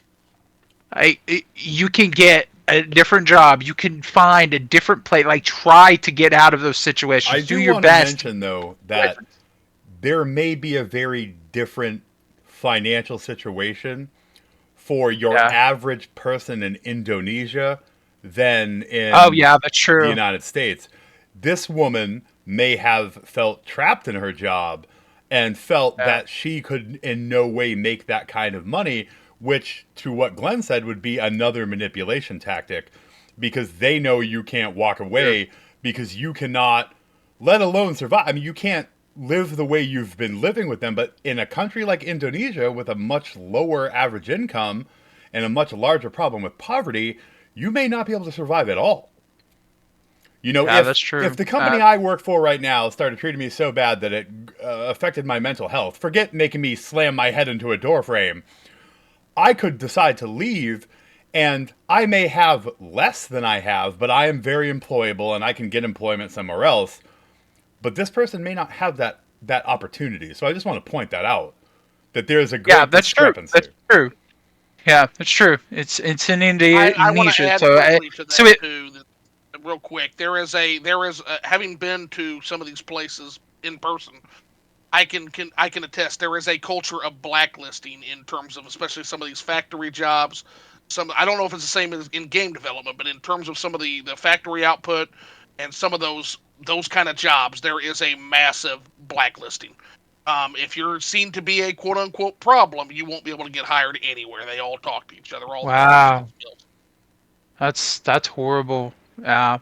Well, I'm to reiterate what after because y'all made some valid points. True, they may not be able to get out of that situation, but if there's a way to get out of that situation and you can, then you should. You absolutely should. But you should definitely do what this lady did. Speak up, report what's going on because this kind of stuff isn't okay. Like it's crazy to me, and it breaks my gamer heart to know that this is going on in video games. It's so horrible because what a hobby that I cherish and I love so much to know that people are being treated so poorly that work on these games. If I worked at a game company and I was being treated this way, every time I saw that game on the I worked on, knowing what happened to me, it would traumatize me. I would want nothing to do with it. I wouldn't even want my name attached to it. I would want nothing to of it at all. I I would want all the copies of it to just be destroyed. I do want to point out. Now you said come forward. Brandoville Studios was liquidated in 2024, and that is why Ubisoft is terrified because they are left holding the bag here. Wow. I would imagine that Wow. they are the only ones that would still be legally responsible, other than those two supervisors that were name dropped in that. Um, they are going to be the one facing any litigation, I would imagine, for this. Right, Sue? Yeah, I mean the law is different place to place, but it's not that different. Um, there's probably going to be some legal consequences in Indonesia for this. Indonesia has what's Craziness. called what's called an emerging economy. Okay, what that means is you have, typically speaking, Indonesia is one of the post-China 18. And for those who aren't in the business know, what that means is there's countries like the Mariana Islands, Indonesia, Ethiopia. These are countries that, because China is moving upward in terms of economic mobility, they're starting to build a massive middle class population at this point. So the things associated with China, such as like factory work, etc., that's starting to go away, and those jobs are starting to go to other countries. One, because the Chinese are in a position where they can now refuse jobs such as that. But number two, because these other countries are out competing and outbidding low income Chinese for those jobs. Okay. Now, what has happened is, for many, many years, Indonesia and places like Mariana Islands, Ethiopia, were those post-China 18 countries. But something interesting has been happening in about the last 5 or 6 years. Indonesia and Ethiopia in particular. They are starting to rapidly increase their own standard of livings as well. And with that comes a certain little bit of demand, comes the breakup of that good old boys club. And yes, comes the fact that now Indonesia legally will seek to fix that reputation. So I would say that those two supervisors might actually be in some legal liability over there. I don't know what the law is in Indonesia, but the laws aren't that different. If you foster a hostile work environment, and you now look at a country like Indonesia that's going to want to foster some middle-class protections for their emerging middle-class citizens, you bet your ass that they could be in some legal liability, as could Ubisoft. And that's what I don't want to get lost. How bad of a year has Ubisoft had in 2024? And it doesn't seem like it's going to get much better in 2025. At this point, irregardless of what you think of the culture war politics of Assassin's Creed Shadows, I honestly think at this point it would probably be best to consider that a sunk cost and to just move on. I don't think there's any way this game does what it needs to do in order to make up for the absolute negativity deluge that it has brought on this company, whether it's earned or not. I just think that game has, aside from the failure of Star Wars Outlaws, I don't know if we're going to be seeing Ubisoft in 2 years. I really am starting to wonder. Well, I think I actually heard rumors that they were trying to reorganize their assets to appeal to a purchase by Tencent. Exactly. Yeah. And keep in mind, Tencent's going to see this story and be like, whoa. Yeah. Yeah. They'd be like, I don't know, we don't want to buy you for that much because of this, and this, and then the Ubisoft will be like, again, Tencent is a Chinese company. China has a rapidly emerging middle class right now, rapidly emerging. One of the largest wealth builds in the world going on in China right now. Are they gonna want to pigeon a Chinese company with a company that hired labor from this Indonesian prison farm? Basically, what it sounds like to me. Ugh. If I'm Tencent's executives, I'm not wanting to add. I'm not wanting to have that added to the discussion on my Chinese company. No way, man. I wouldn't either, because that's a stain on you. It's like, oh, look at you. Y'all bought this company that would allow this and blah blah blah. Yeah, the sweat and also China has done a lot to distance themselves from the idea of sweatshop labor. They've done a lot to do that. They don't want to be touched with this. They won't want anywhere near this shit. Yeah. So yeah, I'll be honest. Like, even if I had all the money, if I had all the Elon Musk bucks that I could throw at the screen, I wouldn't buy Ubisoft. I wouldn't. Their brand has gotten so diluted and so worn down, and it breaks my heart because they had some great IPs, but I just, at this point, Ubisoft, Blizzard, these are companies that I just don't care for anymore, and I don't know if I could see them coming back. Maybe, but I just, this story just breaks my heart. There's a series. There's the F. Konami News series, which is classic, but then I think Jim Stephanie Sterling also has the Ubisoft series, and I can absolutely see this is gonna. I hope Ubisoft's ready, because people may not hear all of us talking about this. You're about to get a Jim Stephanie Sterling video. This will be a whole hour-long one. I promise you're getting a Jim Stephanie Sterling video, guys. Yep. So Ubisoft, get ready for that, and that's going to be a good one. And you deserve it. The beautiful thing is the hate for places like Konami and Ubisoft is not partisan at all. You're gonna have Melanie Mack make a video about this too. Like, the hate is on both sides. Yep. We all. I don't think anybody is going to champion Ubisoft. I really don't. Like, if you're in the camp of defending Ubisoft, you better look out, because people are going to come with pitchforks and torches at you. I don't think anybody wants to be in that camp. Nobody does. We're Ubisoft. We support video game gulags. Our game. Yeah. So. Before we move on from this one, I just want to. My heart just goes out to that whole team that was affected. The woman that was abused and mistreated that way. Like, it is absolutely horrible. And I pray that she can, heal from this and find a job that respects her and appreciates her hard work. And this situation can be resolved for her in a peaceful way. Yeah. Yeah, hopefully there's some justice there, because that does not sound like it was a good situation. Absolutely. So that is the weekend news. It sounds like it was all bad news. I don't remember if we talked about it in the first segment, but it is cool that it is rumored that Halo will be making its way to PlayStation and possibly the Switch 2. I can honestly say, as a person who's always kind of never been a consumer of Xbox, I am excited if it was to come to either one because I would like to So good, get to Jay. It's so experience good. those. I didn't hear about that. Oh So yeah, some no, it's good gonna news happen. down from you that. I was out of the. You gotta understand, guys. In the Xbox era, I was basically out of gaming. In terms of console gaming, even I played Halo. Halo was so good. It's like you would go to a buddy's house and you would play. Everybody play. Yep. Jay, you're gonna love it. You're gonna love it. I finally get to talk about like a 5th generation game that that I played and you didn't. That's wild. And I think that it's if that does happen, it's going to open the door for other big titles. Like we're going to see Gears of War on Cough a retro Sony. replay. Cough Like retro it'll be. replay. Oh my god, I would love that so much.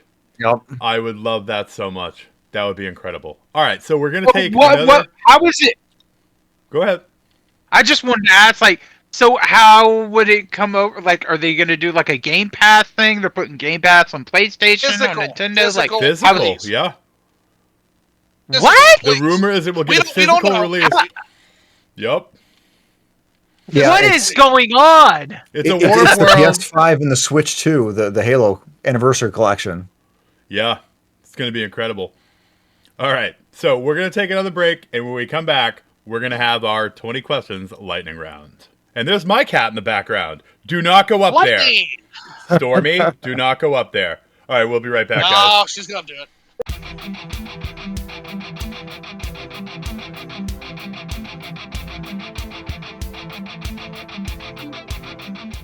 All right, we are back for our final segment of the podcast, and it is our lightning round. So tonight we have 15 questions for our wonderful guests, and we're going to go around the table, and we'll do what we've been doing all night. We'll go Glenn, Phil, Zoo, and then myself for the answers.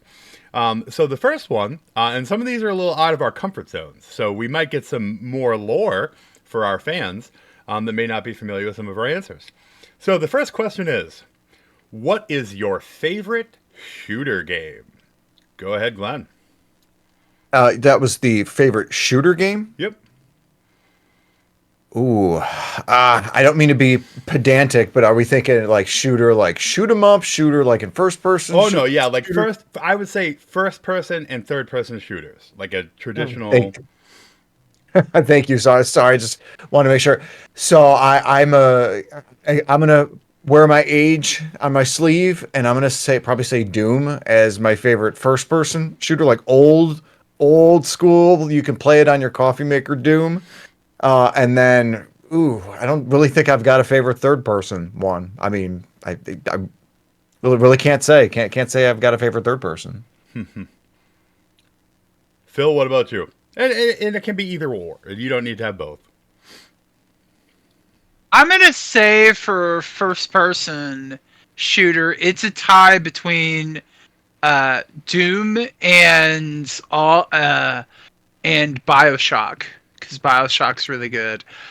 For third person, also Borderlands. Borderlands is kind of cool, but I fell off of it, so I would say Doom and BioShock. But for third person, I really like me some Remnant 1 and 2. I love it because it's like RPG, third person shooter, and all the guns and everything. It's just great. It's great. Those would be it.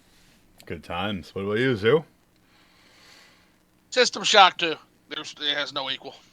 For first person shooter, System Shock 2. I am as the resident shmup fan too. I am also like forced to also give you a shmup game. I'm gonna go with Life Force on the NES. 2-player game, absolute fun, not too hard, so you can actually have normie friends that can survive, and that freaking soundtrack. Yes. Oh my gosh, Zoo. And the Konami code works on Life Force. And the Konami code works, so further help for the normies. Good times. And I'm going to shock everybody. I like Call of Duty Ghosts. A lot of people don't like Ghosts, but I definitely liked Ghosts. And I think a hidden gem that a lot of people didn't experience, it had its initial release, and then it had a updated release years later, was Defiance. Defiance was really good. The initial release was an online game. It ran concurrently with the Sci-Fi show on Sci-Fi Network, and it had weekly updates to missions and stuff. And then they released Defiance 2050 that came out after that a few years later to bring it back, and it had another nice little run. So those were probably my two favorites.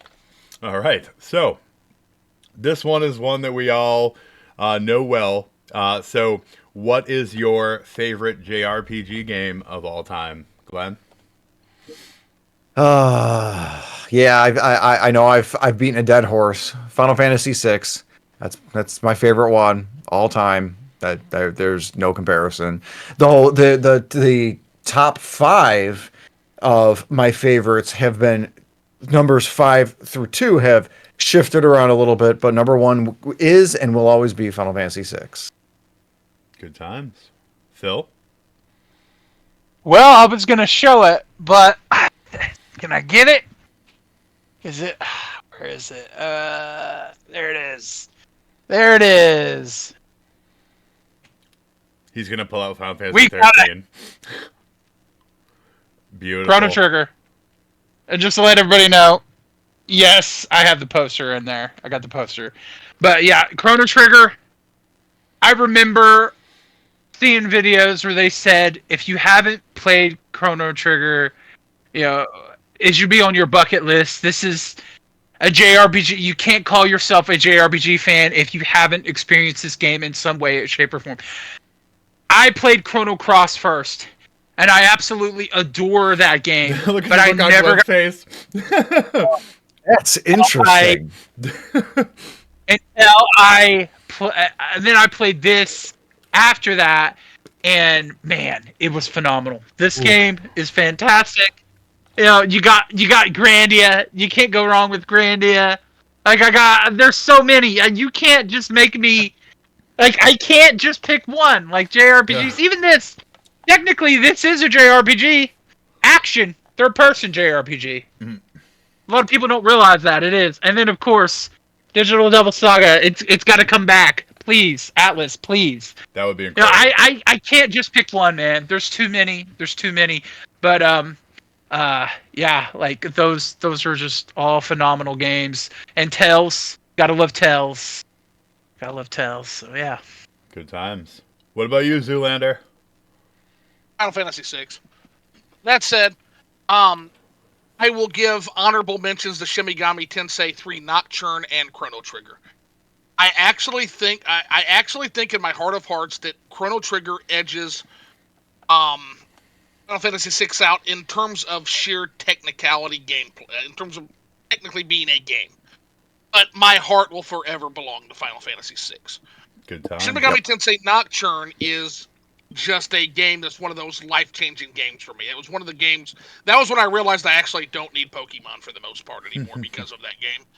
It's also the game that basically... It's the first game I played of a JRPG where the plot and the philosophies behind the plot actually made me really, really think and thought. Good deal. Yeah. All right. Well, you guys gave a few, so I'll give a few. But my number one all-time favorite, it always has been, is Suikoden. I think that Suikoden 2 is a better game in all aspects, but because Suikoden is where it started, that gets the nod. And then I would give my honorable mentions. To play it. I would give my honorable mentions to Final Fantasy VII and Persona 4. So you cannot beat those either. All right. So the next question is another genre that we all often don't talk about. What is your favorite fighting game? Glenn. I have to do the cop out and say Smash Brothers. It's about probably Smash Brothers Ultimate. Got to be my favorite. I know people are like, that's not a fighting game. It's a platform fighter. It's a cross genre thing. If I'm gonna be burned by the technicality, then I would say like if I wasn't allowed Smash, then I would say Mortal Kombat 2, because that's one where the memories supersede anything with the gameplay. Even though the gameplay is pretty darn good with Mortal Kombat 2, but yeah, I'm saying Smash Ultimate. If that's being canceled, then I would say Mortal Kombat 2. What about you, Phil? Oh, he's going to pull it out. I am a huge fan of the series since I was 10 years old. Dragon Ball Z. Like, I bought every single one of these on PS2. And man, this was like the pinnacle. 150 characters in this game. Big ass arenas, explosions, transformations. Characters that didn't have Great Ape can go Great Ape. This game is phenomenal. And Budokai 1, 2, and 3 just as great too. Budokai 2 was awesome because even though Budokai 3 was the better version of 2, 2 is still worth getting, not only because of the holographic cover, but also because you could have a Yamcha and Tien fusion in it. A Hercule and Goku fusion is in it. And then there's different like absorptions for Cell, where he looks like Vegeta, he looks like Frieza, etc. So yeah, I just love the Dragon Ball fighting games on PS2.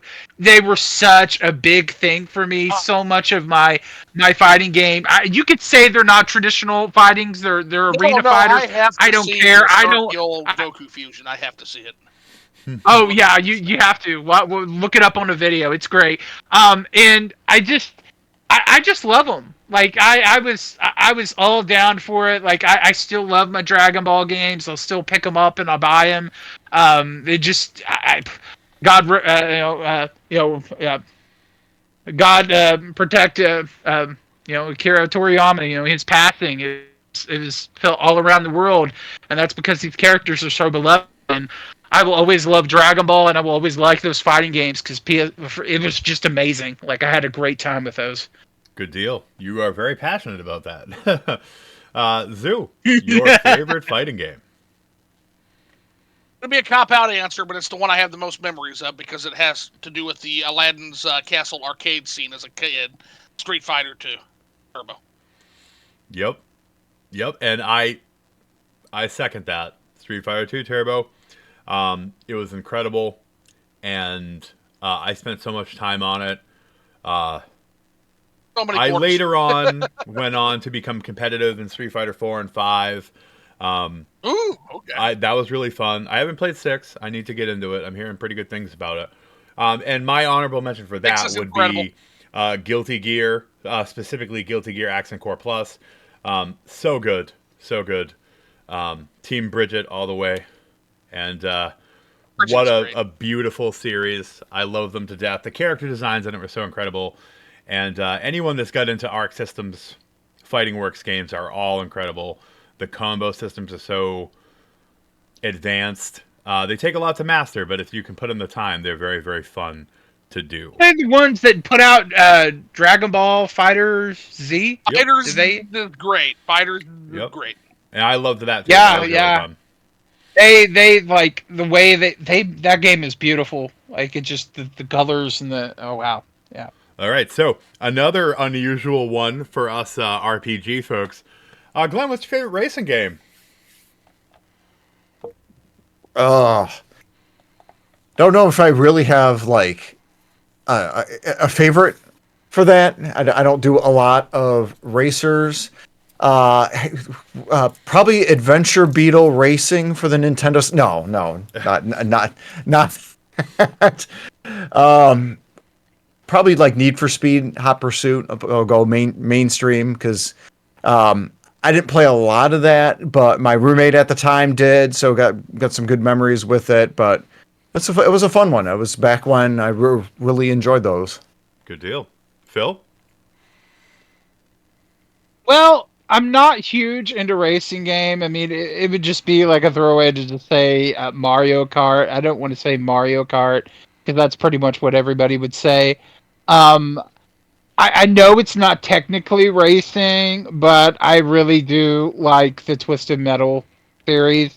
But as for racing that has a bit more to it, Burnout. Like, I love the Burnout games because you can crash into them, watch all these explosions. I like the idea that it's not just pure racing. You got that bit of, like, combat to it, because it always felt weird when you're playing a Gran Turismo and you bump into a car and there's like no scratches on it and everything just is perfect. I don't like that. I like to be able to actually compete to get first place and knock other people out of the way and do crazy stuff.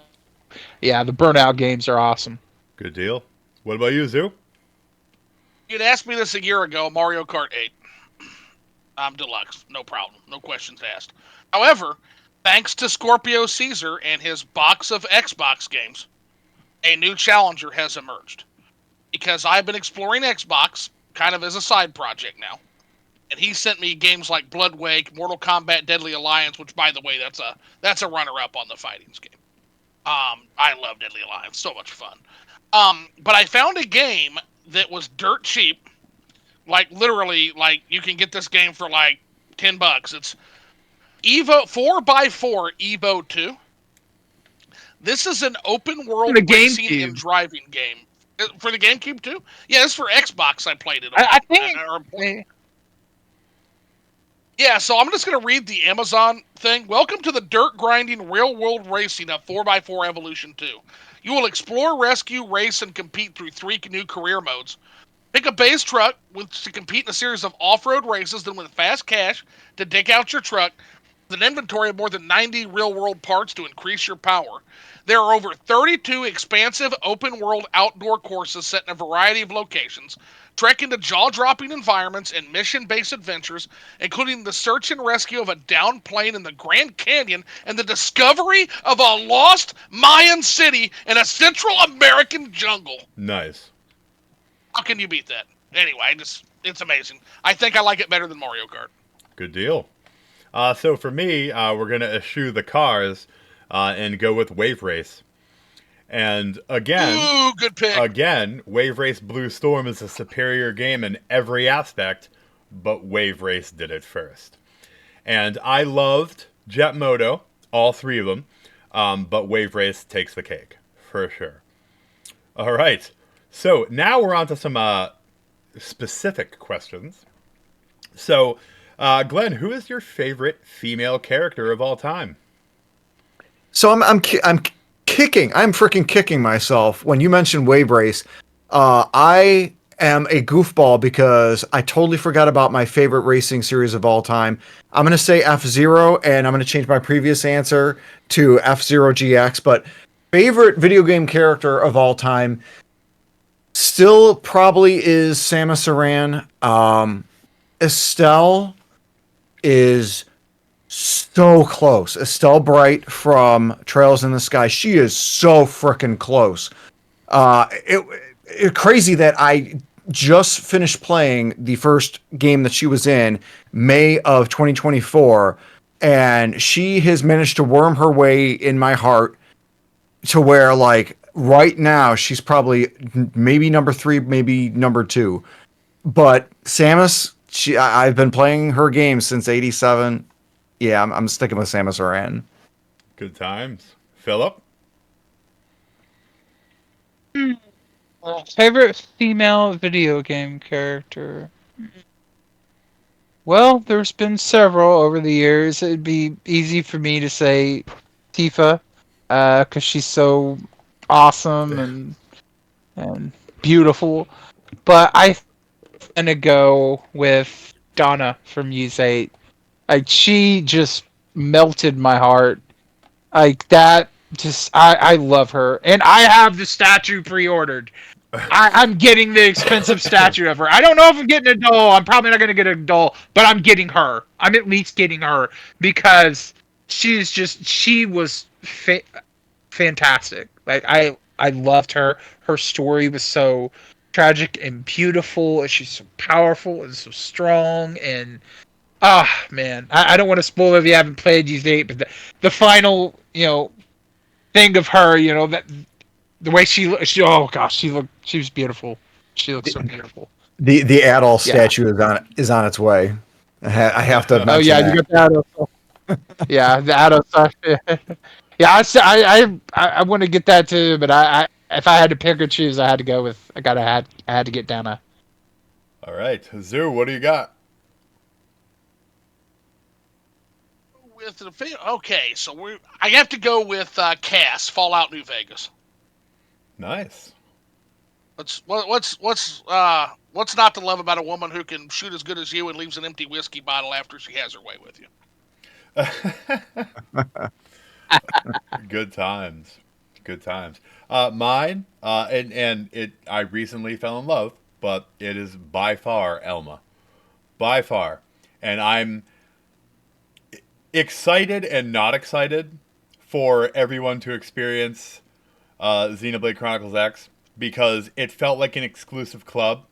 Like Elma was mine, and that game was mine, and because like no one has a Wii U, and like even people with Wii U's like Phil don't play them. Like uh I don't know if mine work. I don't even know if the corruption thing got to my Wii U. I'm scared to pull it out and try it, but I probably should. but like I said, I like Elma so much. I don't know if you guys saw this. I actually bought like an alternate cover for the game. This is an alternate cover of her in like a ridiculous. And the thing is, if you've played the games before, they have swimsuits. That's not like they all can wear Xeno, yeah, swimsuits. that's a Xeno thing. It's Yeah. not that pervy. But yeah, I saw that and I was like, that's pretty cool. So, but yeah, Elma hands down. All right. Favorite male character, Glenn? Oh, this is an easy one. Locke from Final Fantasy VI has been my favorite since I played it. Since I was 10 years old, I was Locke for 7th grade Halloween, and he is not budged. Even 30 years later, still Locke. Nice. Philip. Favorite male video game character? It's got to be my boy. I need more power, Virgil from Devil May Cry. Like when I played Devil May Cry 3, man, gosh, it was so cool. Like he was so cool, calm and collected, mysterious, badass. But then again, if I didn't pick him, it would have to be my boy Axel from Kingdom Hearts. Got it memorized. I love Axel. He is so awesome. I love him. I love him. So those two are tied for me. Like those are my favorite male video game characters. Good deal. And probably Vincent Valentine. I have too many. Zoo. Well, can't give one without the other. It's two, and they're inextricably linked. It's Nerevar / the Nerevarine and Dagother Arwind. Good deal. You love Morrowind, huh? Those two characters, just the backstory and You know the what? history between the two characters, it's incredible. It's See, their as story you- is it literally transcends thousands of years of history. Their story. By the time Being you as get you it out. said, Elder Scrolls, I just have to throw out a wacky male character that I love from Oblivion, Shao Gorath. Oh my gosh, that dude is off the wall crazy. Gorath is something. He's something else. Yeah. He is something, man, and he's such a damn cool character. Jeez. And for me, it will always be my boy Claude. Always, background on my phone for like 2 years. Claude is by far my favorite. Unfortunately, he doesn't have any like real crazy figures. He has a pop-up parade that I'm not really a huge fan of. It's not one of like my favorite poses of him. I've seen some cool like custom ones that people made, but they need some more merch. I definitely need a better Claude figure for sure. But yeah, so let's move on to the next question. And that one is, what is your favorite beast or animal that was a member of your party in a game? That is a good question. Ooh, I'm gonna say the saber cat from Dragon Quest V when you finally become an adult and the first the part Act 2 and you're by yourself because Prince Harry has to go chase tail and leaves poor Hero to be by himself. You got the saber cat, and the saber cat who's supposedly terrorizing the village. No, it's your little kitty friend that you had as a child. And you finally get it back, and it stays with your party the entire rest of the game. Ah, I love that little cat. Awesome. What about you, Phil? So I'm trying to think of some because it's been so long. Um, Part of me, like, does it have to be like an actual animal, or can it be like a fantasy like creature, Yeah, like like a a monster or a troll, beast. an Yeah, ogre, or something? yeah. Okay, well, because I can't remember. I don't remember his name. But there was some like beast character that you could get in in this game as a party member. I don't remember his name. I don't remember his name. I know Mandia would. I don't remember his name because it's been years since I played.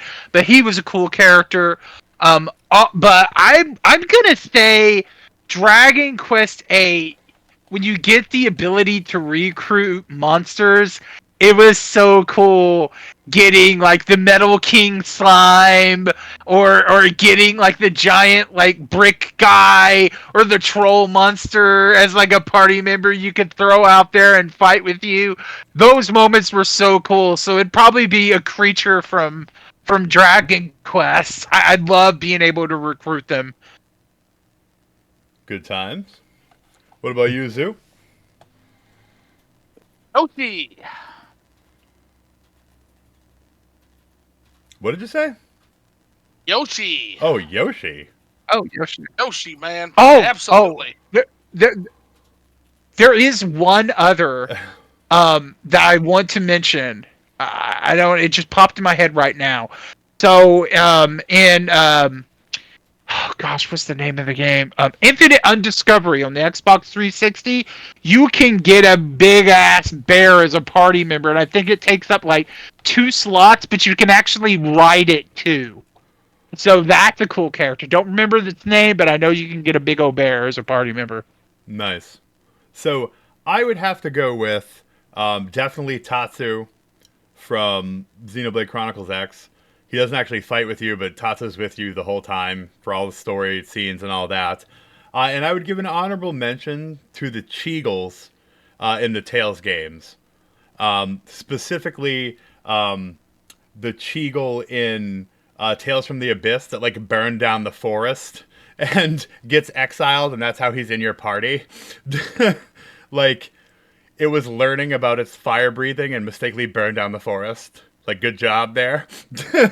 Mew the Cheagle. Always good. And I just like saying Cheagle. Like, it just feels good. And I didn't know that Cheagle is actually a crossbreed of dog, too. So, pretty neat. Because I was looking for a gif of a Cheagle to send to Mandy, and it came up with the dogs, and I looked it up. I'm like, whoa, that's a breed of dogs. All right, so this one's going to be a real... I know that a lot of us like talking about this stuff. So, Glenn, what is your favorite soundtrack in a video game? Oh, fudge. Oh, favorite soundtrack. Oh my gosh. I could say Final Fantasy VI, the Pixel Remaster version, or I could say Chrono Trigger, the OG, or this gem right here, Othin Felgana, because this is a remake of a kind of a crappy original Ys game, but they turned it into a fantastic. Imagine a really crappy game with a fantastic soundtrack into a fantastic game and having that same increase in quality to the soundtrack. It's almost an 11 out of 10. And then even like something like Scott Pilgrim saves Scott Pilgrim versus the World soundtrack. Anamanaguchi, that's so good. Yep. Too many to choose. If the water pistol to the head, recency bias, maybe I would say Othin Felgana or deal. Chrono Trigger. I don't know. I'm too wishy-washy. There you go. Pass to Phil. Pass to Phil. What do we got, Phil? I'm gonna say Chrono Cross. I love that world music. Journey to Another World on Open Shore, I think is the name of it. I just would listen to that for hours. I love that soundtrack. And Xenogears had some fantastic music too. Oh man, there's just I love vocal tracks in video games, so pretty much anything Shin Megami Tensei or Persona Digital Double Saga has some fantastic music. Like man, there's too many good bops out there. I can't just pick one. I'll be here all night. All right. Zoo, what do you got? Chrono Cross. Good deal. Yeah. Easy Chrono Cross just takes me to another world, man. Oh man. Like no Yeah. other soundtrack can. Good deal. All They right. were cooking. They were cooking on that one. So for me, it would have to be Silent Hill 2. Oh yes. Akira Yamaoka was just killing it. Silent Hill 2, Silent Hill 3, Silent Hill 4, but Silent Hill 2 I love is Promise. the real standout. And I would give an honorable mention because of the variety in the soundtrack to Xenoblade Chronicles X. You had some incredible songs, but then you also had literally a song where is the only. It's like a hip hop song. That's all he says. It's just rhythmically saying Oh no, I remember that. Yeah, no, I was there for that. Yeah, Yeah. it's classic. Yup. Yeah. Yeah. I guess I know what they were doing in the music booth. So Yeah. that was good stuff. So all right, what is the favorite figure you have in your collection, Glenn? And is it within arm's reach? It is not within arm's reach, but it is my various suit Samus, the 21-inch figure. I can get it, and I will get it as Phil gives his answer. All right, and Phil's looking all around too. Oh my gosh. I would go get mine, but it's so it's so massive. Okay. So I love Dragon Ball, and I recently got King Cold SH Figure Arts, and I didn't expect him to have a box like this big. And he comes with this throne. So you got this big ass like 12, 13-inch figure that's like this wide, sitting on a big ass throne this big. Oh, look at that! So there's there it is. There it is. She's hanging out. And then I guess probably my other prized That's awesome. figure that I have would be recently I was gifted from PM Studios the Black Myth Wukong Collector's Edition, and y'all, that figure is fantastic. All the belts and the clothing and the fur on his outfit is so amazing, and the detail, it almost looks like Hot Toys quality. And he comes with all these accessories and everything. It's gorgeous. So those would probably be the two highlights next to like just a plethora of Ninja Turtles. So What about you, Zoo? Do you have any toys? So the only correct answer to this question is we are grown ass men and we don't have toys within arm's reach. That said, I wish I could give that answer, and on many days I could, but sadly on this day I cannot give that answer. If I were to stand up, I could pull out, well, not a toy. It is the original late 80s, early 90s Teenage Mutant Ninja Turtles Raphael like plushie doll. Nice. That is literally sitting up as like a trophy from my childhood. And then I recently got a gift given to me by a friend, and it is a official Cobra Kai versus figure, Daniel LaRusso. Nice. Cool. You got some impressive stuff there. Mine is real simple. I'm a huge Kotobukiya guy, and it's Poison. Oh yeah, because I was Absolutely. checking her out. Final fight. Every time Jay shows his work, like he sent me a picture of his workstation. It's like, oh, that's a the new classic. PC Final setup, fight, man. and then I saw the statue and I just zoomed in there and I was like, that all it has right. these interchangeable film pieces for the base, so you can have Street Ooh, Fighter that is logo cool. or a logo of her. So pretty damn cool. Her and Roxy have always been my favorites. I love the story about the censorship of violence against women. So they have always been my favorite, and yeah, good stuff. I'd say my runner-up, another character that not a ton of people love, but she's probably my favorite comic book character, and it's another Kotobukiya piece, and that is Kamala Khan as Miss Marvel. Love it. Good stuff. I I get that one on a pretty good sale back in the day at one of the comic shops locally. And a sale on a Kotobukiya figure is still pretty expensive. So, Yeah. all right. So we're down to the last couple of questions. All right. Now this one, the answer on this one, you cannot give anyone in the Cold Knights extended universe. We don't want any jealousy. Who is your favorite content creator?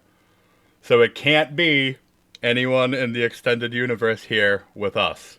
So, Glenn, who's your favorite content creator on YouTube? Doesn't even have to be video games. It could be anything. That's a tough one. And it can't be Yeah, Cold Knights Extended. Yeah, put it this way: if they were ever in our Discord, they can't be in it. So you can't pick like Brandon or Emily. Oh, and anybody that I've collabed with. I mean, maybe if I had, Uh, I would have thought you'd shot higher than that, but Probably, if I'm being honest, probably David Vink, he because is really incredible. he was the one that had gotten me back into Ease, and it was the Cold Knights universe that encouraged me to play Trails, but he had put out a What is Trails video, I think around the same time that you guys were advocating Trails, and I'm like, okay, I could get into this, and then the world ended and I got into Trails, and that's kind of, so yeah, I'll probably say David Vincent. Plus, like, he is genuinely like a nice guy. Any of the actual real life interactions that I've had with him, so that makes the things like really good to be. Awesome, good deal. What about you, Phil? I don't really watch social media. I mean, I don't know. I'll give one that used to be on the platform, or maybe I'll give two. So there used to be I think back in the day when I watched YouTube earlier on, there was Alpha Omega Sin. I don't think he's still around anymore. I don't know what he's doing. I haven't heard that name in I forever. want to say he had come back And for a few videos like 2 years ago, and then he stopped again. yeah. So that guy was just a hoot to watch. Just his rawness and how he just didn't give an F. Like, it was great. And then I will also say, I think he does Twitch streaming now. Maybe he totally dropped off of the platform. But Epic Name Bro, he was the only one good that had choice. videos for Demon Souls when it originally released, before Souls became a big franchise and everybody started streaming. He was living in Japan doing tutoring, and he was the only one playing this game on YouTube in the earlier days, and he was phenomenal. He also did works on the guidebooks for Bloodborne and I believe Dark Souls 2. So he actually, helped write those guides. He fantastic. Love to watch his videos. Love to watch him just play those games. But it's been years, so I hope both those guys are doing well. I appreciate the content they put out. Good deal. Zoo? Actually, no Epic Name Bro, actually. And sadly, I wish he was doing better than he is. He's got some personal stuff going on. That's why you don't see him Oh much. no. Sometimes he's still on Twitch on occasion, right? But it's not the same. Oh. It's nowhere near the same. His From the Dark series was absolutely some of the best lore through Oh I've my ever seen in gosh, my yes life. it was. From It the was. Dark was so good. I hate that he wiped all of that. I hate it so much. You can still find mirrors, though. I actually have mirrors of a lot of his videos. Yeah, good choice, Phil. In terms of an actual Mhm. YouTuber that's still around, though, it's easy. It's Super Eye Patch Wolf. That I guy is love like the his final. stuff. Oh my god, me and the Super wife were Eye watching them Patch all Wolf last week. Dude, that guy is the final boss of content creation. That's a guy, like, I don't give a shit about my channel, typically speaking. I don't give a shit about, I get a little better with time, but Super Eye Patch Wolf, I watch his videos and he literally makes me want to quit content creation because I will never be anywhere near as good as John is at making videos. Now, what John has and will tell me is that's not a fair comparison, Zoo. You can't really make that comparison because, one, I went to film school, number one. You can tell. number two, he's got a render beast of a PC that allow. You should see what his average edit looks like.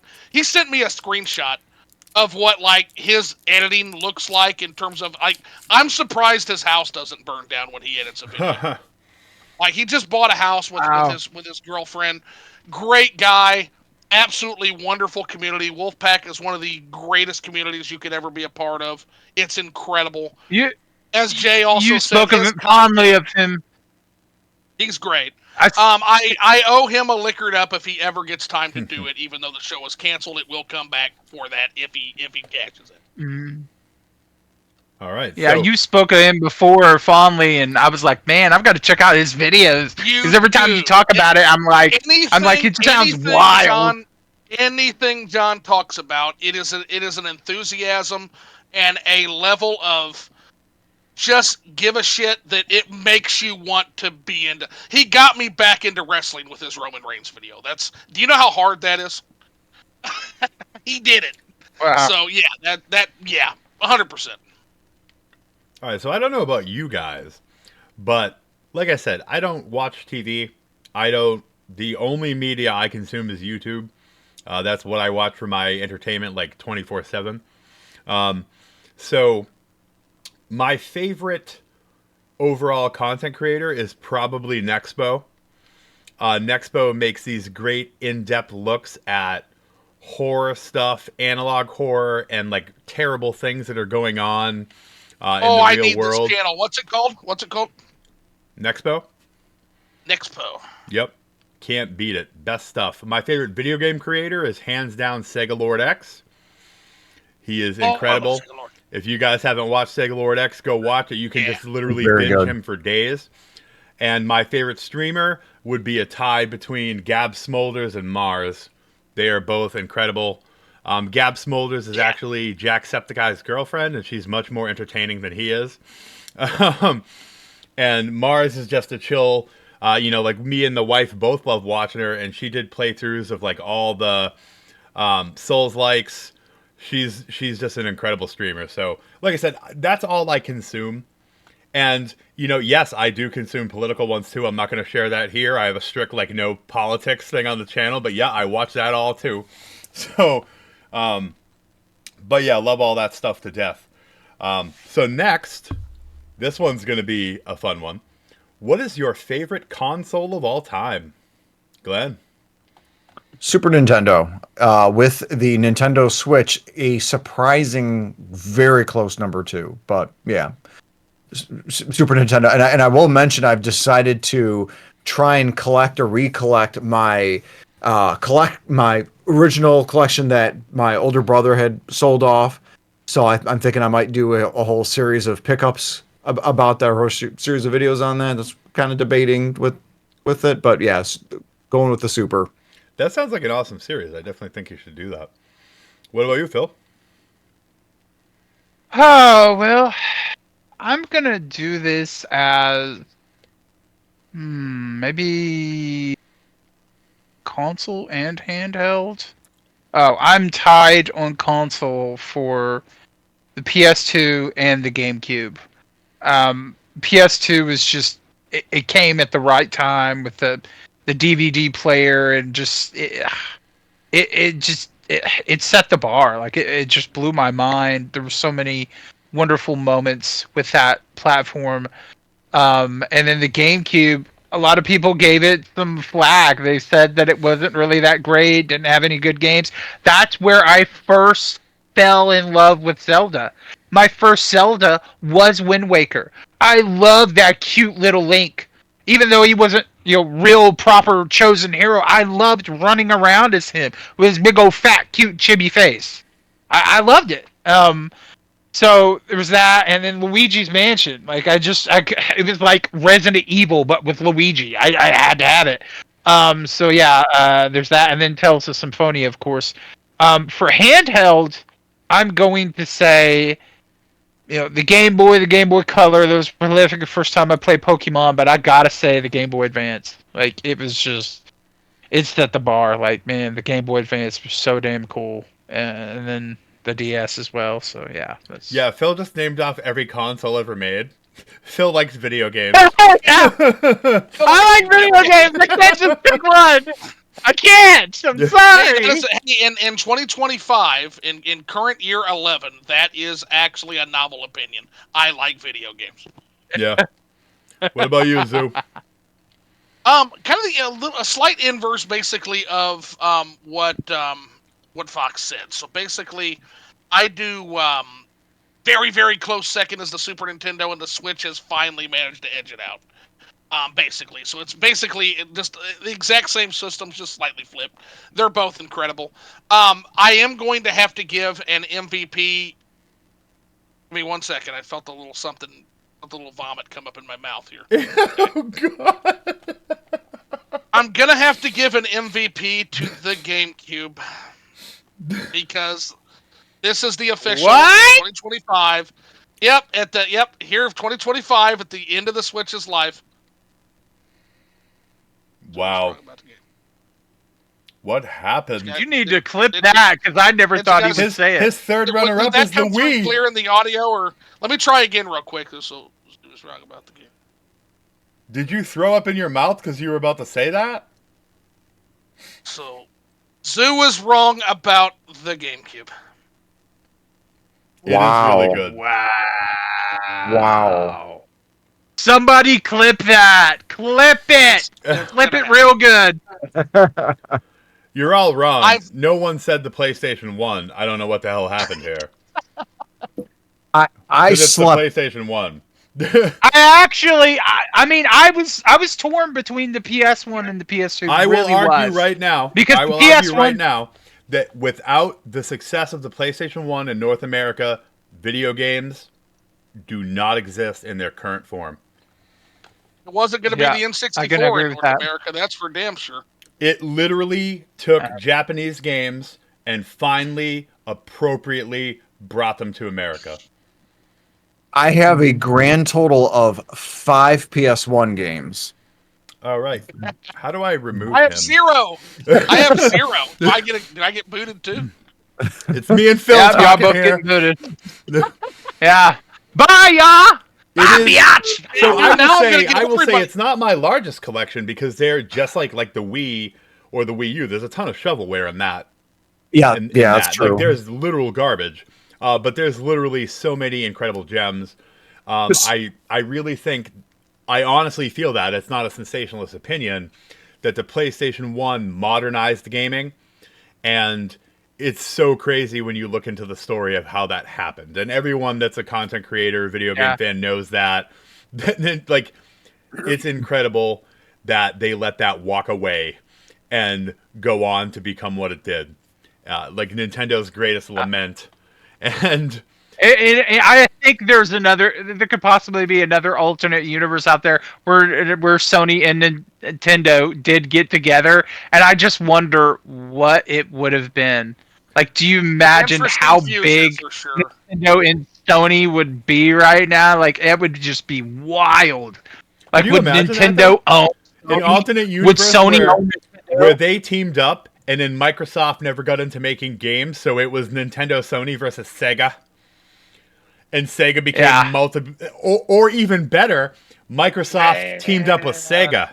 Could you imagine that? Oh my god! That's what happened with OG Xbox, yeah. That basically... That would have been crazy! So Micro Sega versus somebody make a video on that! Well, I mean, play the hyperdimensional Neptunia games. Like... Yeah. Last Station, buddy. But yeah, PlayStation for sure. All right, so this one not even game related. I mean, maybe your favorite's game related. Glenn, what's your favorite movie of all time? Last Samurai. That's full stop. That's not even the best Tom Cruise movie of all time. I I'm not even like a huge Tom Cruise fan, but like, Underappreciated It is movie, great, though, though. for sure. oh, It is great. Phil?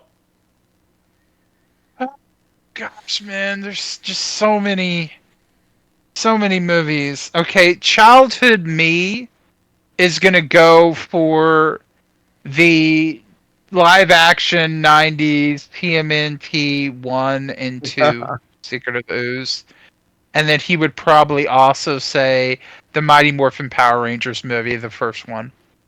Adult me, I remember so fondly going to see every single one of the Lord of the Rings movie releases with my uncle. It Ghost was Army. such a big like thing, and I could not wait to see the next film and how the story would end. I didn't read the books at the time, but I just saw the films, and then that made me interested in the lore and the story and the history and the Hobbit, and so that would be it. And then there's just too many. Like I want to 90s movies, Back to the Future, Ghosts of the Busters, The God, you gotta Goonies. Like stop naming everything in the world. I have to, because You- there's just too Glenn- many good things. Fox gives one answer, and maybe like a runner-up. You're like, oh, here's 50 things. yeah. And now, if I could get like 9 runner-ups, that'd be wonderful. But Yeah, we're not. I'm cheating. We don't have equity here. What about Okay, you, Lou? okay, I'm sticking with my initial picks. The TMN for the kids, TMNT, and adult Lord of the Rings movies. Okay, good deal. What about you, Zoo? Blade Runner, Apocalypse Now, Die Hard, Ghostbusters, and I cannot pick. I have 4 top. See? Sue did it too! Dude, you gave like 50. Okay! Well, so what? They're pretty badass movies. So I'm gonna do 3 because everyone's doing mad ones. Well, let's let Glenn Okay. do 2 more because he only did 1. Glenn, what are your other 2? Yeah. Okay. oh man, so favorite, not what I think is the best, right? My favorites. Yeah, you're not Yeah. being like an IMDb movie snob. Hey, no, Okay. Citizen Kane. Rosebud. Oh gosh. Probably like Trading Places, and then Ooh, Lord of the Rings: Return of the King. Good deal. Good deal. So, my all-time ultimate favorite is hands down The Shining. You cannot Oh, beat it. yeah, that's good. You choice. cannot beat it. I do Incredible. I love King, so I love the book. I love the miniseries. That was also great. That was on TV. With Steven Weber. Kubrick, though, man. Kubrick. But the Kubrick one is incredible. And it's incredible. Painful art is incredible. And if you ever read any of those interviews with Shelley Duvall about how he terrorized her, like literally she lived in constant anxiety and fear of Stanley Kubrick in the situations he would put her in. And Stephen King. I Yeah, know it sounds awful, but it made the movie better for it. I would say Stephen King. Well, real quick, Stephen King literally said that when his first reaction to watching that movie is, I think he set out to make a movie to hurt people, yeah, and he did. it was incredible. It can't be topped by anything.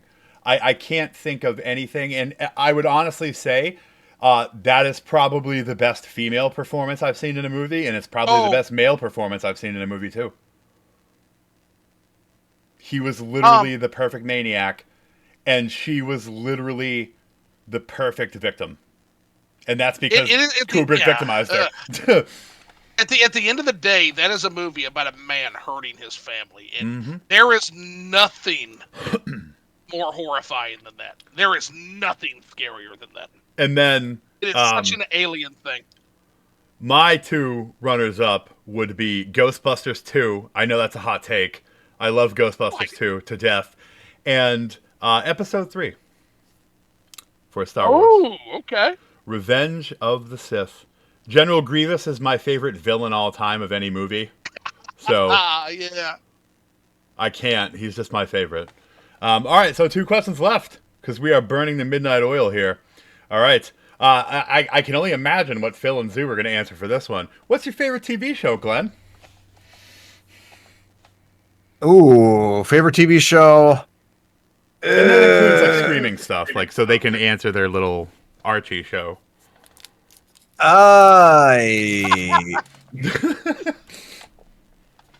Give you the crud. bird so bad right now. Let me pass. Let me pass and think about it. Actually, Okay. can I pass? Can you come Yeah. back to me? Yeah, we'll let them answer Riverdale, and then we'll come right back to you. Okay. Phil, I who's am gonna not tell him? gonna say that. I was gonna say, yeah, Phil. Who's gonna tell him? You start. Okay. I'm not even that way all the way through it yet. I'm only on season 2, so I cannot give that as an answer. Now, I do have to ask: can we name just live action? Can it be like anime or what? If it was a TV show, yeah.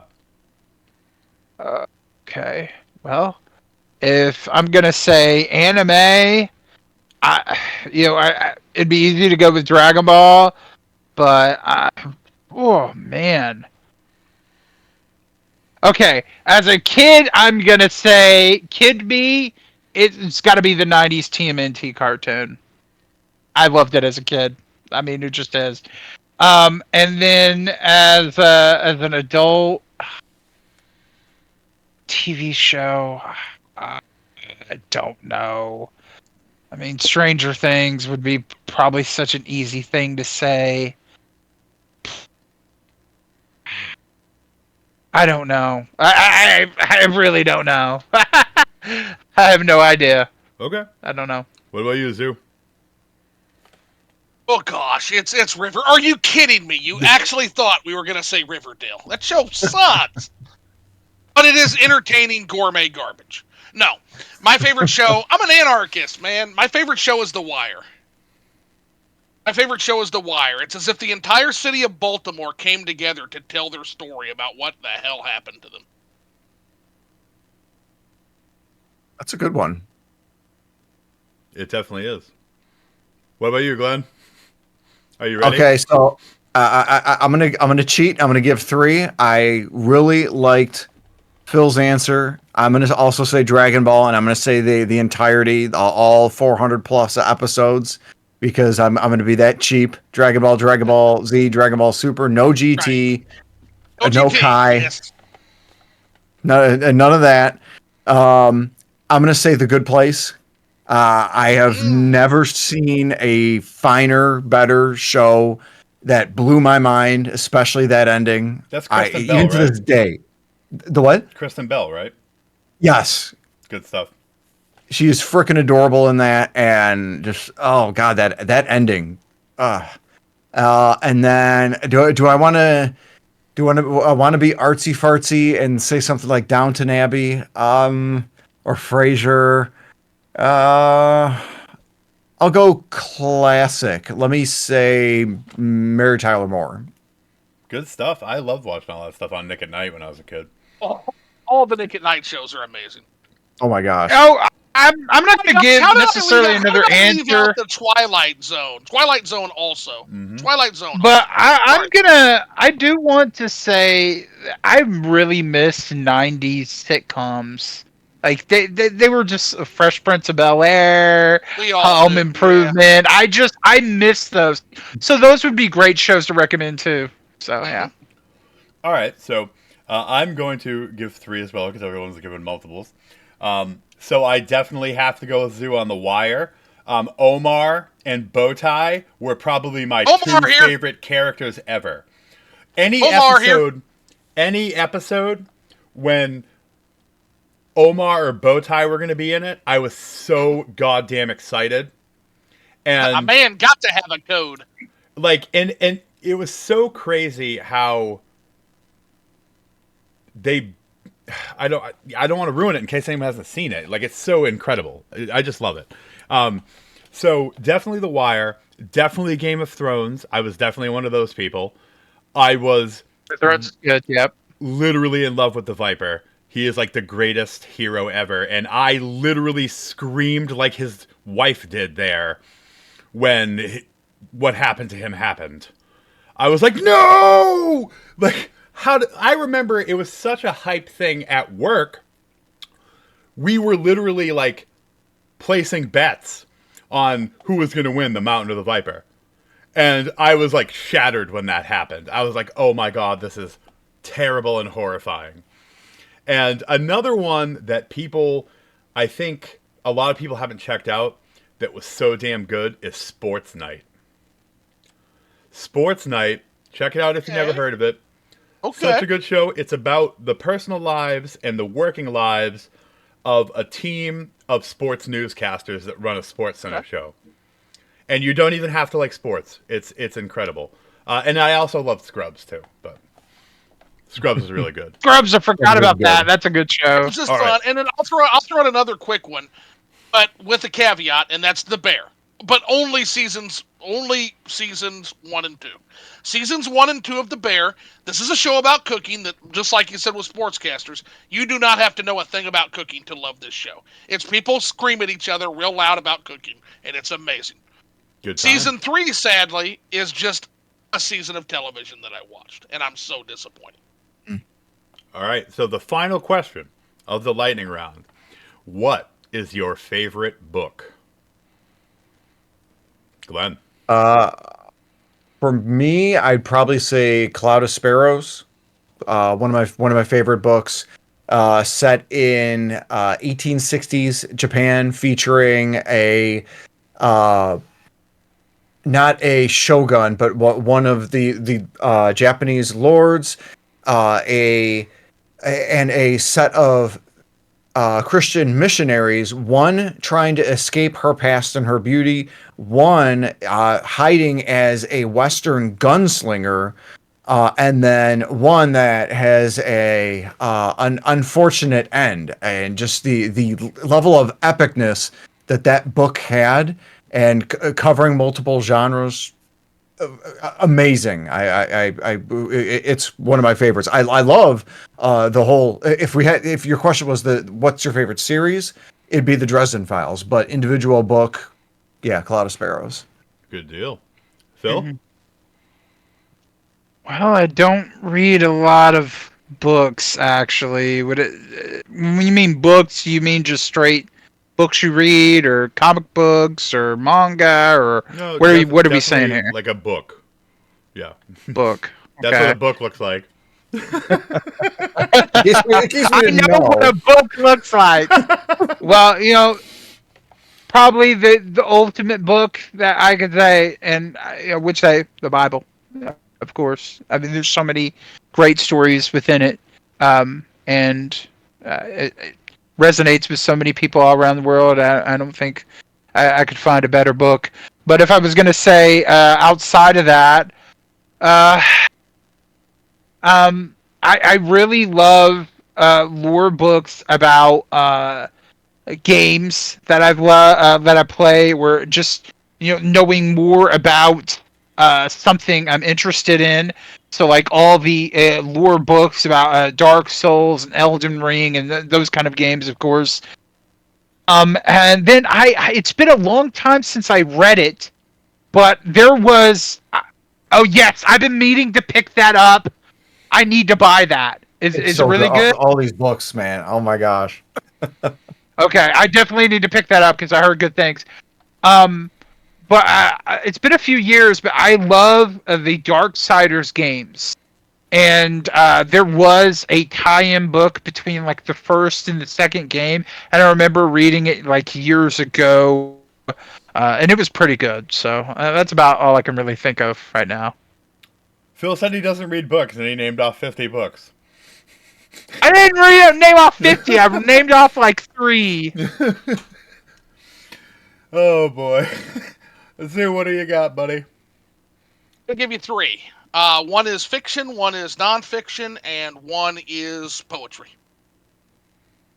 Ooh, poetry. I like poetry. Best work of fiction for me, Count of Monte Cristo.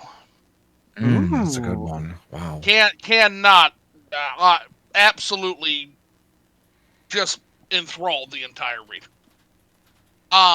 in terms of nonfiction, David Graeber and David Wingrove's "The Dawn of Everything: A New History of Humanity" from 2021.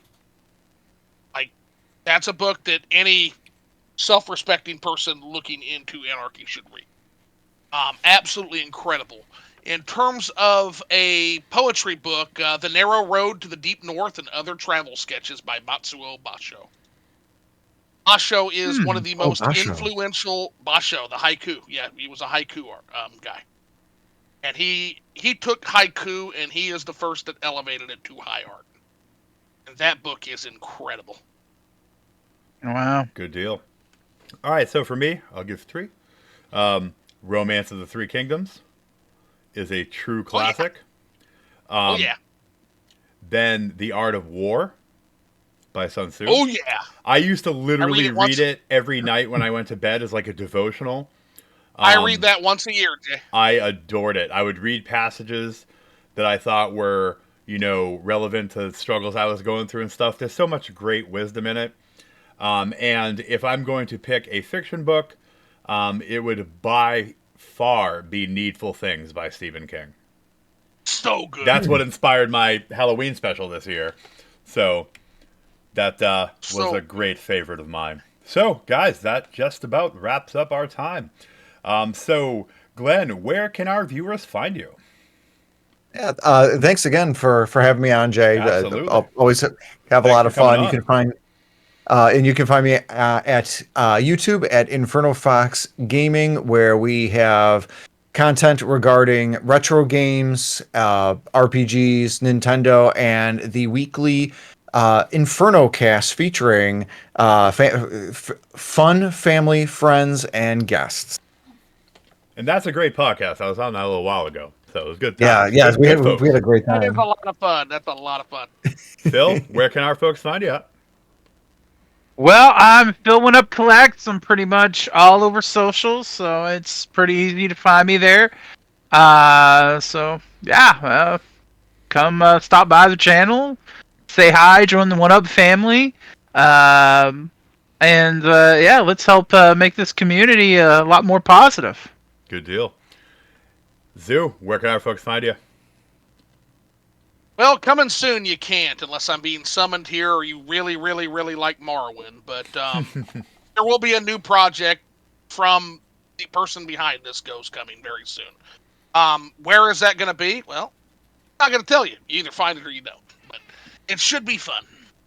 Good deal.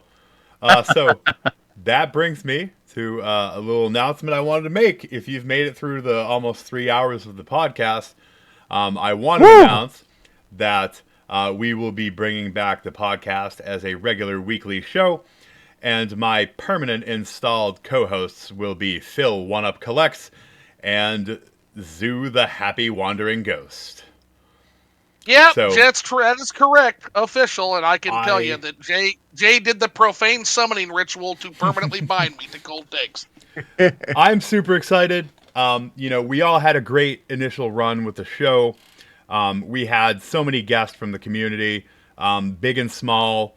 It really brought the community together and inspired a lot of people to make their own podcasts and really had a big effect on the folks around us, and I didn't want to just let it stay dead. So it's time to bring it back, and we're going to be focusing, much like we did today, on current events, news. We will have fun guests from time to time, and we'll always have our 20 questions. I can always come up with 20 more questions to ask people. So I think and I'll probably cheat again. I think we're going to have a great time doing it. So look forward to that coming at least weekly. I think sometimes we might even have 2 a week if there's a lot of news stuff to cover. And I'm pretty honored to have those 2 guys with me. You guys have been good pals. So Glenn, once again, thank you for coming on. I appreciate you.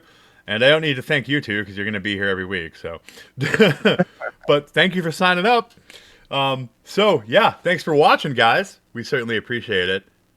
And as always, stay creepy. Stay creepy. Creep it out. Bye, guys. Bye.